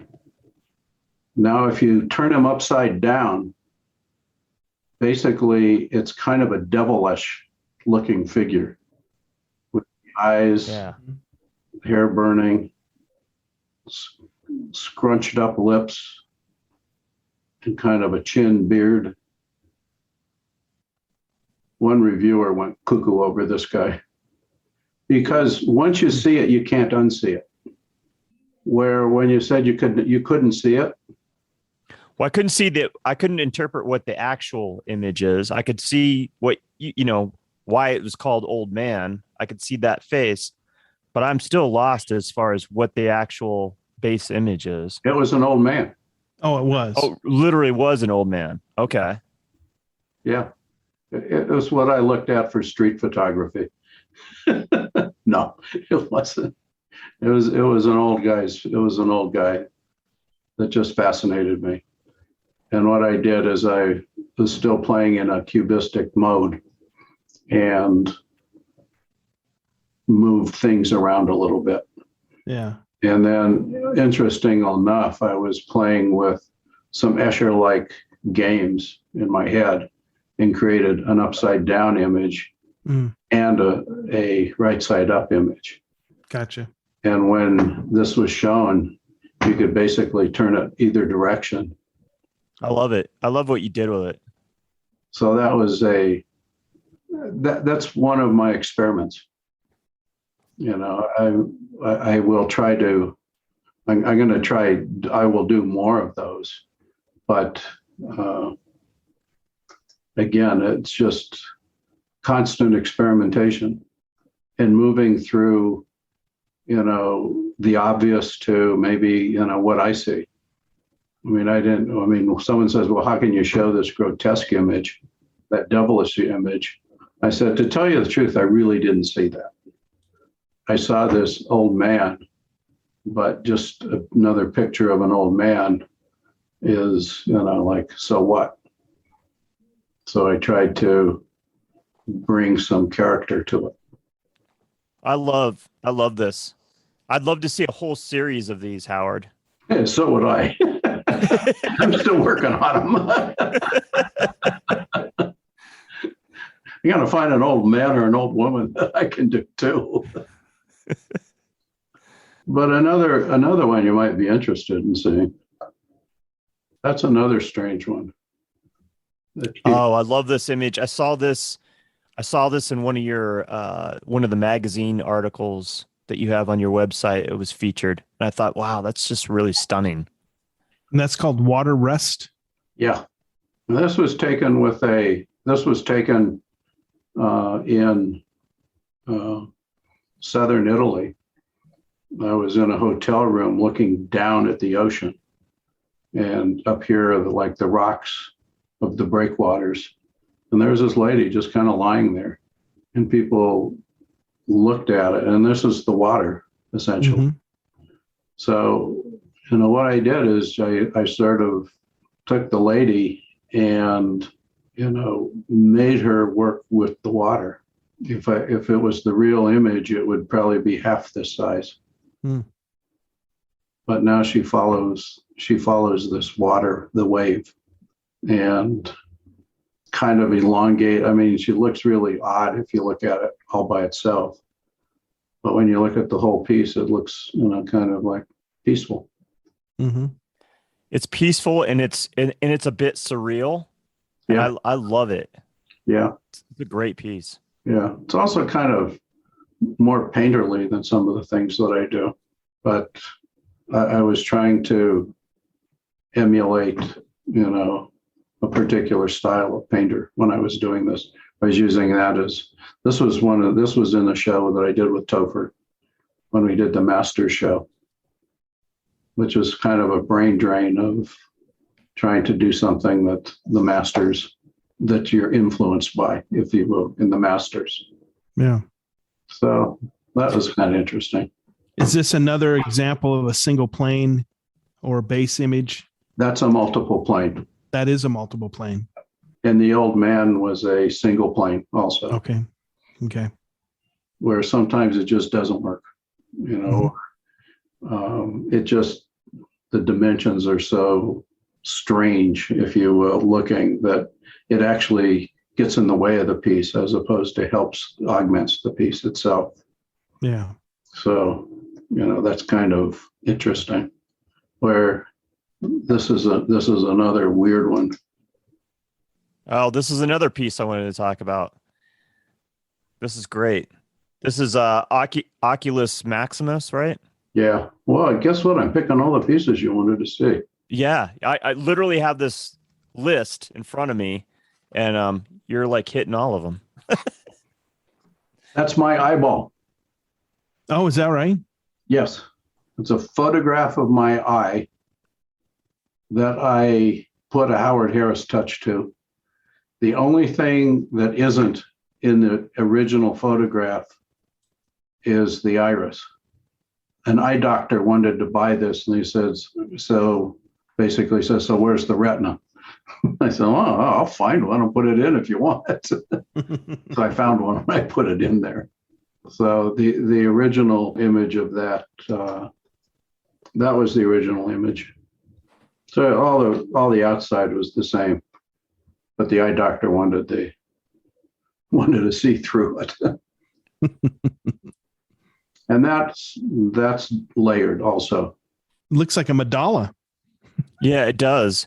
This is another one I thought this would be a great series if you just did a bunch of different people's eyes and did your thing to them. Does this resonate a lot with a lot of people? Yes.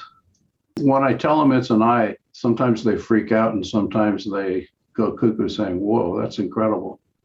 Then they say, whoa, what were you really smoking that day? It is very psychedelic looking. Yes. Well, op art is something that I really like too, so it's there.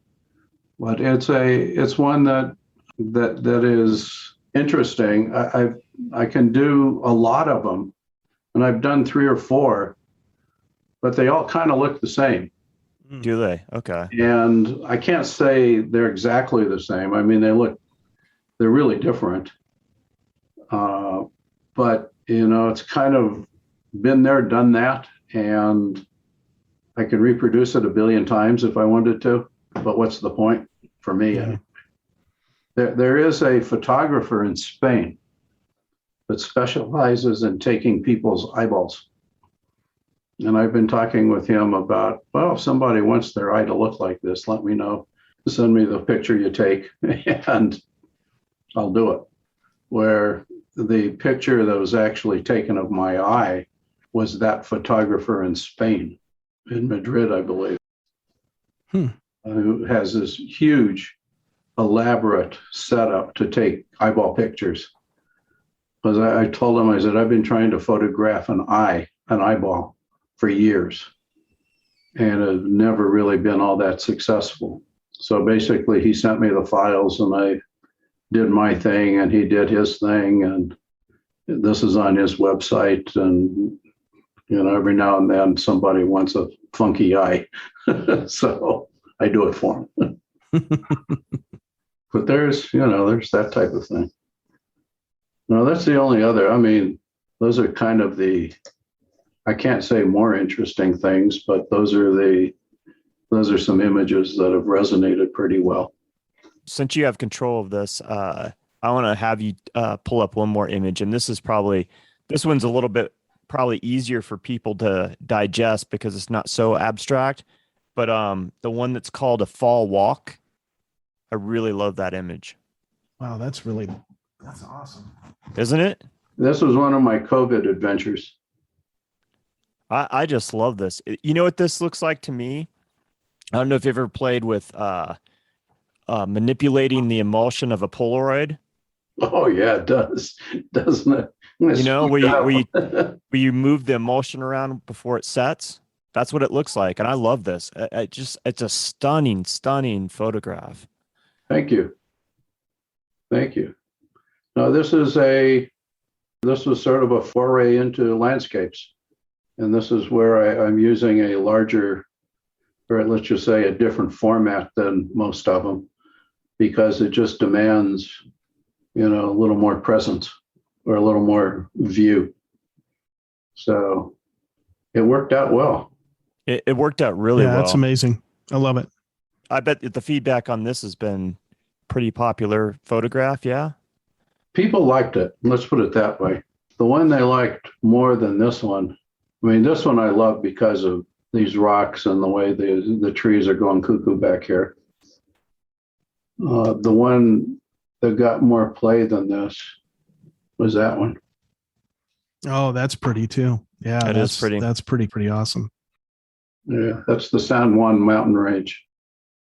That goes into Mexico, by the way. Wow. But yeah, that's amazing. Yeah, this was more kind of impressionistic than the other. The other was more photographic. You know, photographers like the other one better than this one, but a lot of people like this one because, I don't know, they just seem to respond to it. You know, I wish I could tell you what people like. Right. Well, if we knew that, we'd all be rich, right? Yeah, you got it. I'll just have to follow Topher around to find out what's going on. Really. Well, that's an interesting one. Those were fall leaves on a tree. Really? Mm-hmm. I can see the leaves, especially the green one, and then in the blue. Yeah. Yeah. You know, those are kind of my adventures in photo world. Those are mannequins in a window in New York. Wow. Your iconography too is really good. I was looking at some of those, you know, when I was paging through your page. Mm-hmm. The religious imagery stuff is pretty cool. Yeah, I tend to go cuckoo in churches. The sculptures that I find in churches are, I mean, they're meant to tell stories, and they really do. Mm-hmm. Most European churches, anyway. So you got this basic image, and then you have this stuff that almost looks like neon. It's, you know, the really bright colors. How are you creating those? Is that just lines that you're making and then exaggerating them with different filters? This was graffiti on a corrugated metal wall on a building. And basically what I did is I obviously enhanced all the colors. Mm-hmm. And I did a small spiral in Photoshop. Okay. Which basically looked more expressively graffiti-ish than just the straight graffiti shot. Right. That's really cool looking too. I like that a lot. But just, I mean, when you mentioned neon, that was right there. So yeah. Yeah. I'd say that if you look at what I do color-wise, it tends towards the obscene bright side. Mm-hmm. I can't tell you exactly why, but, you know, even something like this happens to be in Santa Fe, but very, you know, as if you know the Santa Fe landscape, you know, there's a lot of these trees that are fairly static and dark. And what I try to do is, this was basically taken as a HDR shot, and I used different layers of the HDR to bring out different elements in this particular thing. So yeah, I do use a lot of trickery to try to find, I mean, I was blown away with these trees. Yeah. This little adobe dude down here. And that one's called Rancho Jacorna? Yeah. In fact, that's on my cousin's ranch where I celebrated his 100th birthday. Wow. So, I mean, technology and Photoshop and Lightroom, you know, can help you go a long way, you know, and then talk about neon and craziness. This was a golden eagle that I shot at a zoo in Australia, and the fire came from Photoshop. It's called digital art, I guess. But those are the types of, you know, craziness that go along. Oh, this one a critic really loved. Oh, the Brisbane storm. Yeah, he wrote about that one. He just freaked out over. You know, Now, are you using other software beyond Photoshop and Lightroom, Howard, or those are the main or the key ones? Those are the main ones. That was fun to take a little tour, and it was amazing that you picked so many images that I had written down, and Wes and I kind of discussed before we got on with you that those were the images that you were pulling up for us. So that was really, really wonderful. Well, those are some of my more recent images, so they're sort of stronger in my brain, if you will, right? But most of those images were, kind of COVID images. Here's the stupid aspen leaf that I shot, and I don't even remember when I shot it, to tell you the truth. It was in the fall for sure. And I was saying, okay, what can I do with it? So I was playing a game with myself, like, okay, hotshot, do something, And I said, well, let me try a few things and see if I can make this more than an aspen leaf. And whammo, it's nice to surprise yourself when you do those things. Yeah, right. Yeah, it was. I mean, it's a nice surprise. Surprised enough in a new technique that I'll be trying that on other images to see if it was just one of those lucky mistakes or if it's something I could actually do. I bet you that looks really cool as a metal plate, though. Those colors got to just bounce. It jumps off like crazy. And luckily, the show's in New York close to Valentine's Day. It might actually do something. Yeah, no, I think so. So do you ever do prints of those, or pretty much originals and that's it? No, everything I do is I'll do prints, but I do limited edition prints. Okay. And my editions are limited to 5. 5. Okay. Yeah. Wow. Yeah. I don't really want to do a lot out there. It's just, to me, it's nice, but it kind of diminishes the value of them. Mm-hmm. Not that I sell them for a lot of money or anything, but it's just a matter of, why play games? You're either going to do prints or you're not. And the reason I do 5 is particularly on the ones that I do outside of the United States, if you will, that at least I could hopefully break even on the travel. So, right. So are they printed on paper, or are they on smaller tins, or? No, they're all 30 by 36 or larger.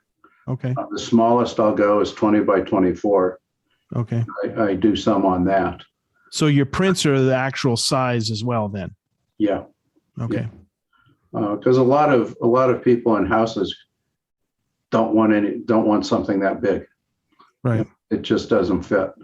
Particularly, like it seems like the older purchasers don't have a lot of wall space, but they really want something. So they need something that'll fit in somewhere, as opposed to like some giant dominant thing. You have like one wall that would fit a Topher original. Exactly. Well, and that's all that you put on the wall. And then you'd be right up, your face would be right up against it because it's in my hallway in between the kitchen and the living room. That's exactly right. But God love him, he does it. Oh my God, he's got it down. That guy's a hustler, and I love him for what he has been able to accomplish with his art career, and in the little bit of time he's been really doing it. So yeah, absolutely. He's deserves all the accolades in the world. Being a single parent, dad, and doing artwork and all this type of stuff is like, whoa. He's a better man than I, Gunga Din, Really, that's tough work, literally. And I love what he's doing. Yeah. So because you go pretty large, Howard, are you using a DSLR? Are you using a medium format digital camera? What format do you work in? Basically, I shoot with a full frame 35 millimeter. I'm using the Nikon D850. Okay. Soon to be the M9. We'll see what happens there. because I think the crispness that you get with mirrorless is going to make a lot of what I do even more vivid and more, let's say, I'll be able to get more pixel color out of the raw file than I can even with the 850, which is outstanding and spectacular. I mean, if they didn't come out with anything else, I mean, you could live your life on that camera. But, you know, it helps to have technology working with you as opposed to against you. Right. No, that seems to be the direction it's going with all the manufacturers throwing their money and research and development into the mirrorless thing. And from what I've seen, I don't shoot mirrorless, but from what I've seen with the mirrorless, it's just so crisp, even, you know, wide open. It just really pops. Yeah. Yeah. And, you know, studying a little bit of the optics are, you know, let's put it this way. Owning a number of lenses makes me want to cry because I'm going to have to get rid of all of them and move into the mirrorless optics to get the full bang out of the buck, so to speak. But that's quite an adventure in itself. Exactly. No, it's kind of, you know, when everything went to digital, I kind of held on to all my film formats. I had, you know, 4x5 view camera. I had 2 medium format systems plus my 35 system. And it was amazing how quickly everything just changed like that. You know, I'm a Mia RZ that back in the day, you could shoot your entire career with that camera. All of a sudden, nobody wanted them, you know, because everything was digital. I had one of those, in fact. I loved it. It was a monster to carry. Although it was better than most of my shots very early on were all 4x5. And, you know, literally you need a Sherpa to carry those suckers around, along with all the crap and plates you have to carry with it if you're doing a lot of shooting. Yeah, right. And it goes back to Ansel Adams, you know, carrying around this monstrous camera all in the backcountry and making those photographs. Unbelievable. Really. I mean, what it took to do that is just amazing. I mean, really amazing. You know, and to come back with that stuff. I mean, well, actually, Ansel Adams used film, but Weston used glass on a lot of his. How the hell do you hike out with that crap? Yeah, right. Yeah. I mean, I guess he used film later on, but, you know, it's just mind-boggling. I mean, I love him for just what it took to take an image and then to take that image and make it something that people, you know, really admire. And not because they're old guys and they're hanging in museums, but because they showed them something they've never seen before. Yeah. The view from a place that they'd probably never get to. And, you know, the difference between them and me is they shot stuff people never seen before and people bought it. My stuff they've never seen before, they say, I ain't buying it because I've never seen it before. So, you know, what can you say? I think it's only a matter of time and you're going to break it. And people will be able to wrap their heads around it and admire it for the beauty it is, because, man, you have some beautiful images there. Absolutely gorgeous.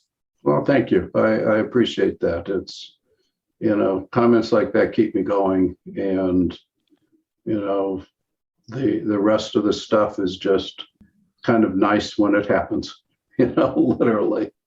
And if you're doing it for yourself, you have a whole different, you know, outlook on what you're doing, as opposed to Topher. I mean, he hustles like hell because that's his job. You know, thank God I don't have to do that job. I just do what I do. You know, and the good news is it takes all of us to make it happen. And, I make it happen my way, he makes it happen his way, you make it happen your way, and that's the beauty of life, I guess, that we all enjoy different things like that. Yeah. And from doing this podcast, we know that, there's no set way of doing this thing, being an artist, everybody does it their own way. And, you can see some things that definitely carry over from person to person, little things, but for the most part, everybody's on their own journey doing it the way that they see fit to do it, Yeah. Seems to be the only common denominator is pain. So if we weren't all masochists, we wouldn't be doing this, I guess. Right. I want to talk a little bit of the business side of things, but you've gotten a lot of accolades and a lot of awards for your photography. Are you constantly entering shows and talking to publications and stuff? Because you've had a lot of write-ups as well. Yes. The good news is a lot of the publications ask me to do interviews and that kind of stuff, which, as I say, I get a lot of critical acclaim, and that's part of it, where a lot of the shows that I put my work out to basically goes to different audiences and different viewers. And, like I had a show in Florence, and then a museum in Tuscany said, gee, we'd like to show your work. And then there's some society of artists in Italy that asked me to be part of their society of artists, which there's 125 that vote for who's the artist of the artists. I don't know what the hell. I have no idea what it is, but I can find out. I have to look at my website to see what it is. But essentially, it's those kinds of things that keep me moving, because people who this business is seeing and looking and scouting stuff look at my work and think it has some value. And I like that. It's a good thing. I like it when people buy my work too, believe me. That's another affirmation. But the affirmation of some of these critics who, I happen to be in the International Encyclopedia, I don't know what it's called, the International Encyclopedia of Artists or something like that. Out of the billions of artists in this world, they wanted me to be in it. God, that's a great honor.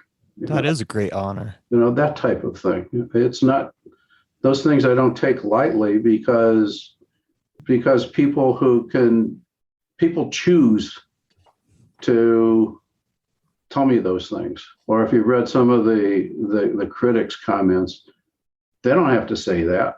They don't have to say anything. They don't even have to look at the stuff, but they do. And that keeps me going, because sometimes they see more in my work than I see in my work, to tell you the truth. And then I try to look at it through their eyes. And then I sometimes see it, sometimes I don't.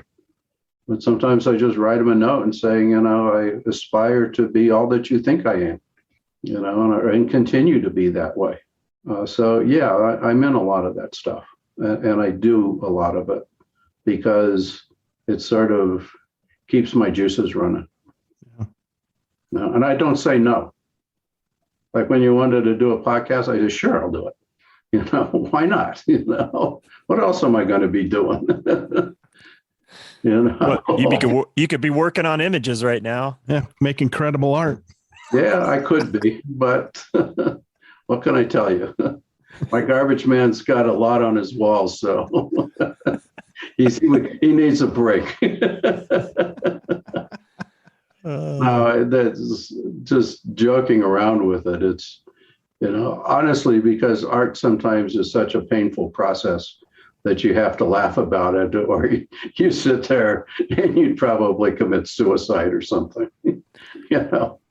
Sometimes I understand why Van Gogh cut off his ear. He says, what the hell do I have to do to sell one of these things? I don't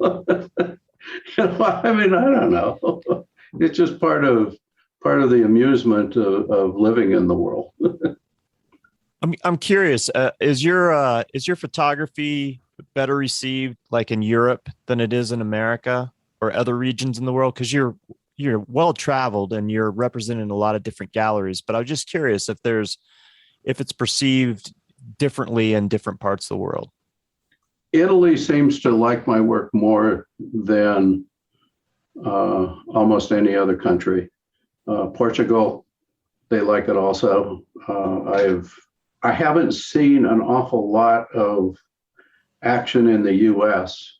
I've been in a number of galleries, and I am in some, and I'm in them, I out of them, I show in them, I'm not showing in them.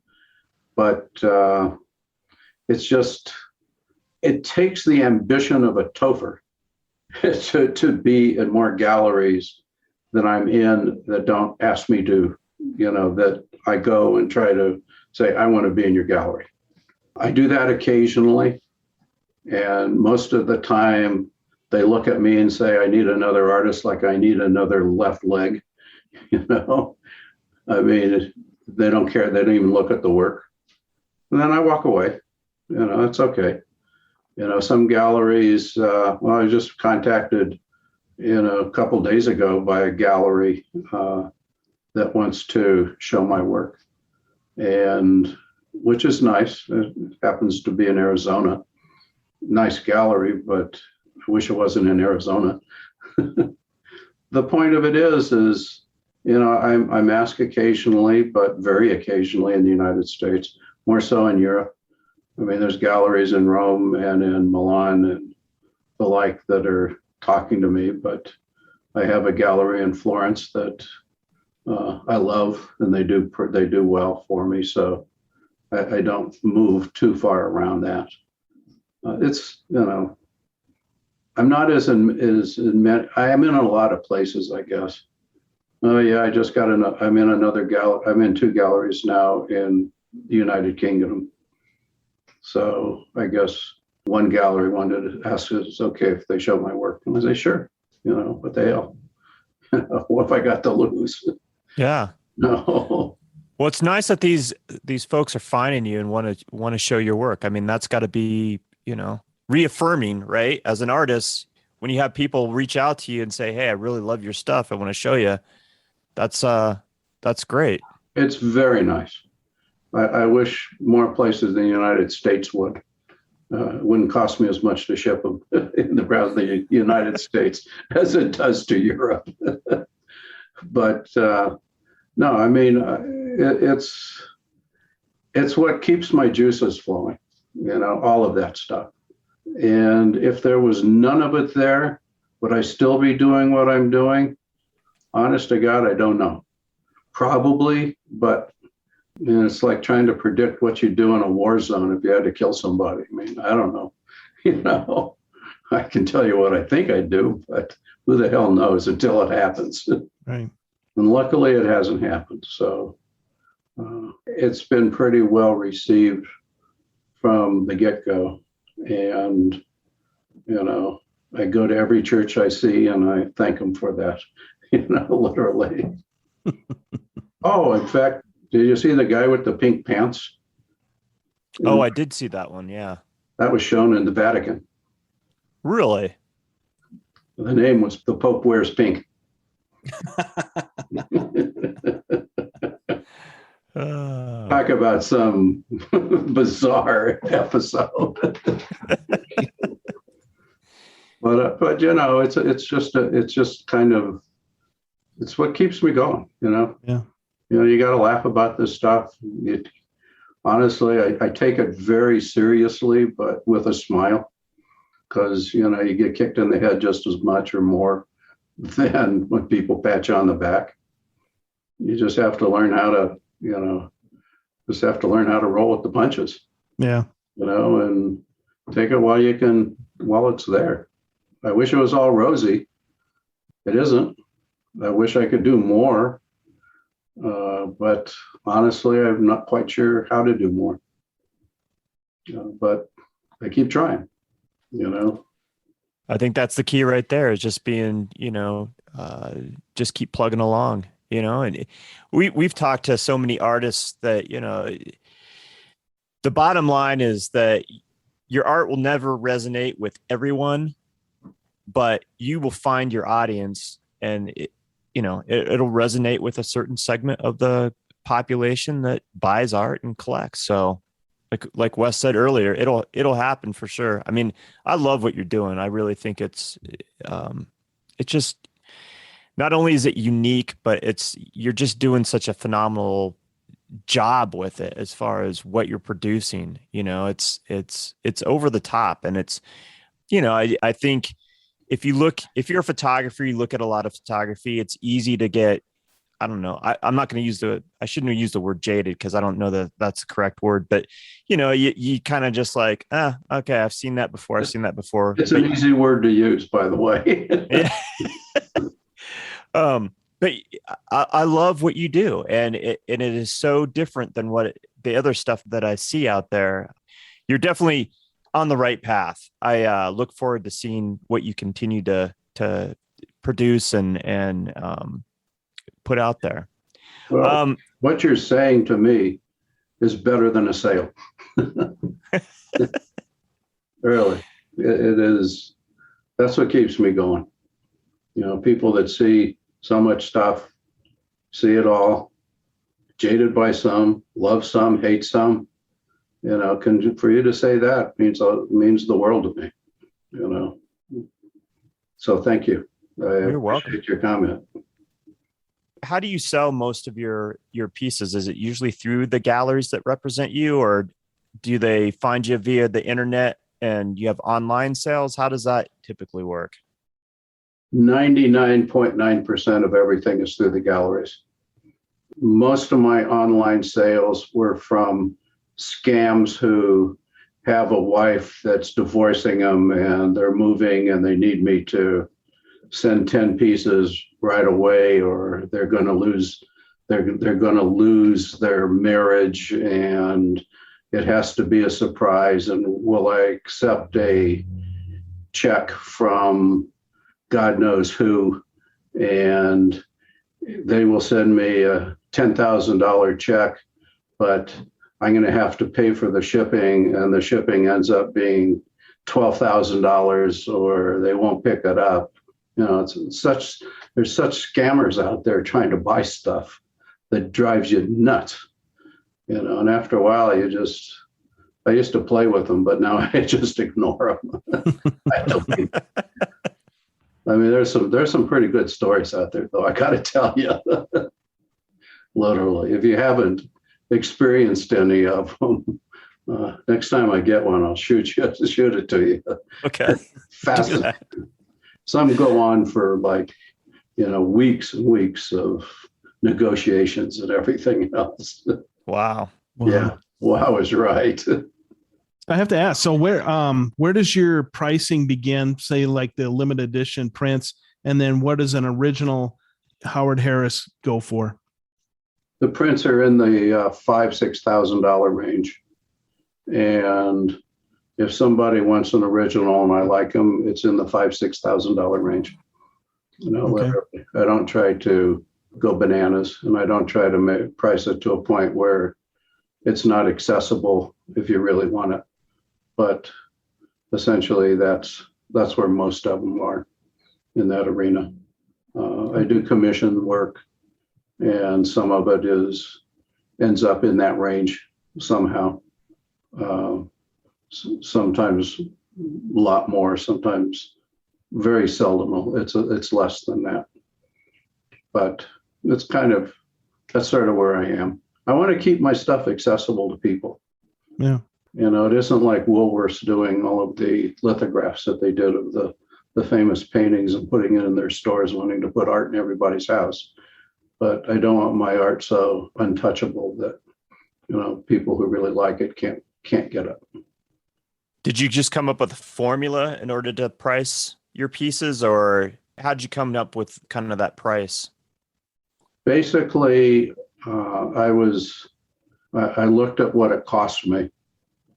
And it's roughly, actually, I don't know what it is now because I haven't raised my prices, but in the beginning, it was like pretty much 3 times or 4 times the cost of what it is. Basically, as a business person, I say, here's my raw costs, and my time is worth at least what the raw costs are. And then I took that, I doubled or tripled that. That's in line with sculptors, 3 to 4%. Yeah. Yeah, pretty much in that arena. And then galleries, when they do their cuts, sometimes the prices are higher, sometimes they're the same. Kind of depends on what goes on. In Europe, the prices are a lot higher because there's shipping and all sorts of things involved there. And the dollar is worth a lot less than the euro. And the pound sterling, it's a little bit different also. Mm-hmm. So it's kind of interesting working in 3 different currencies. Yeah, I bet. It's a little nerve-wracking because I'm not exactly sure which one it is sometimes. But it's fun. What else am I going to do? Let's talk about shows. What shows do you have coming up? You mentioned something about a show in New York that's coming up, yeah? There's a show coming up in Florence this month where I've got 6 or 7 pieces. There's a show in New York next month that I've got 4 pieces, like the Aspen Leaf is one of them.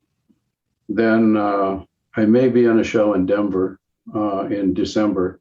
I'm not sure yet. And then I've scheduled for another show in Florence next year. And I'm currently in a show in a museum in northern Florence, not northern Tuscany, in that museum show. So that's where I'm at currently. Fantastic. No place locally where people can come see your stuff outside of maybe doing a studio visit or whatever? Hey, anyone can do a studio visit, but I used to do an awful lot of consulting, and the only good consultants were from out of town. So nobody here likes my work, except I guess Nisa Knoll Gallery. She'll show my work along with Topher's, but again, I'm not in any Denver gallery. Okay. I was in the Robert Anderson Gallery, if you know that name. He had a photo gallery here. He had a photo gallery in New York for a long time, and then opened a photo gallery in Denver for quite a while. But COVID got the best of that gallery. He just said, why struggle so much? And when I talk to my gallery people, I remind them, I said, I'm always thinking there's one thing worse than being an artist. That's being a gallery owner. I mean, really. So, yeah, that's a tough one. That's a tough road to haul. But no place in Denver currently, anyway. We'll have to keep tabs on you, and when there is a show locally, I definitely want to come out and check it out in person, and maybe we can do a studio visit sometime in the near future too, because I'd love to see all your work in person and check that out. Great. Yeah. Kind of a weird view of it in my studio, but it's here. It's a lot of it.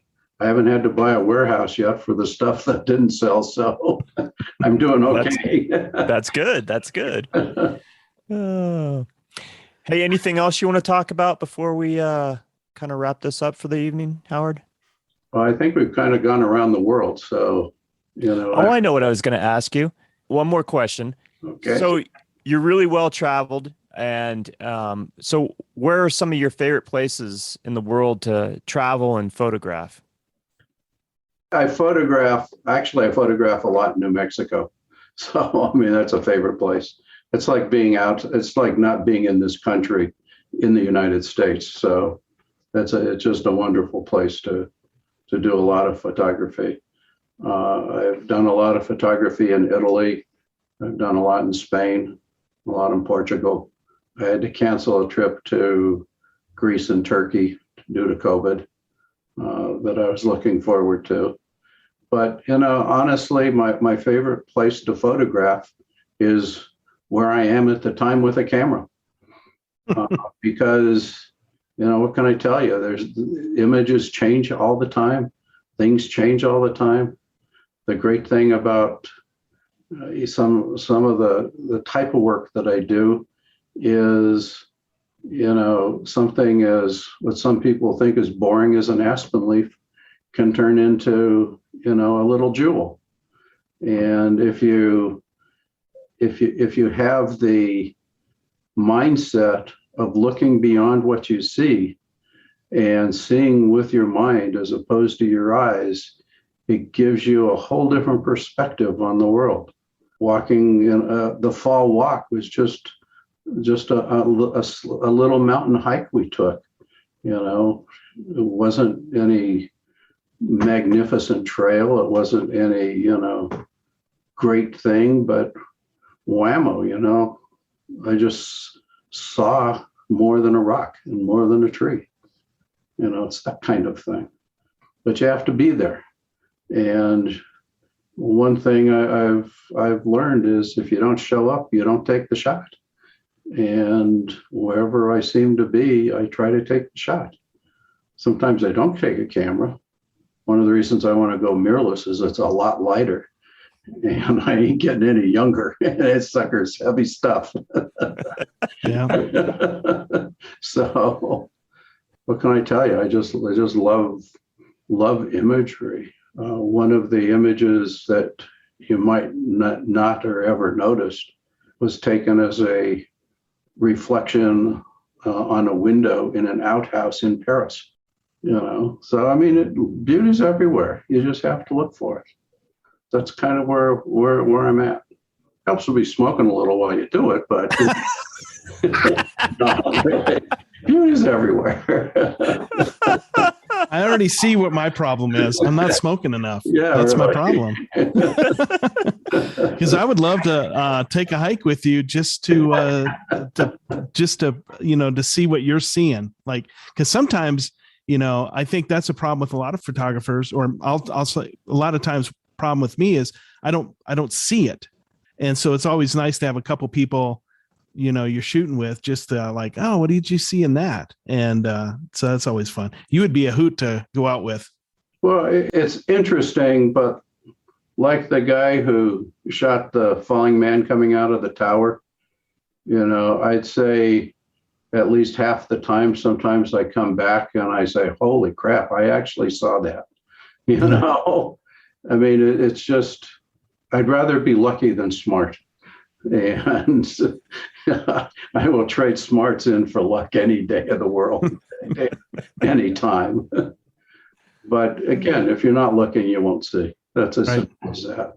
And a lot of photographers, I'm sorry to say, really don't look that hard. They just see. And if you want to help people see what you see, you have to go beyond what they also see. Because every point of view is different, and everybody brings different experiences to their point of view. And that's kind of the challenge of photography. How can you make that, at least my photography, how can you make somebody or help somebody see what you see, such as the reflection in the outhouse window? I'll send you that one if you really want to see it. Oh, man. Howard, thank you so much for spending as much time as you did with us this evening. We really appreciate it. I say this all the time. Time is the most precious thing that we have. So the fact that you are willing to spend a few hours with us, that means the world to us. So thank you so much. Well, thank you very much for your kind comments and not beating me up with questions that I don't have a clue how to answer. So thanks a lot. And have a great evening. And I look forward to seeing what you come up with. Yeah. Really. It'll be interesting. My wife will be even more interested. Again, for our listeners, check out Howard's website. It's hharrisphoto.com. And for the Tenant Podcast, I'm Todd Pearson. And I'm Wes Brown. Have a great week.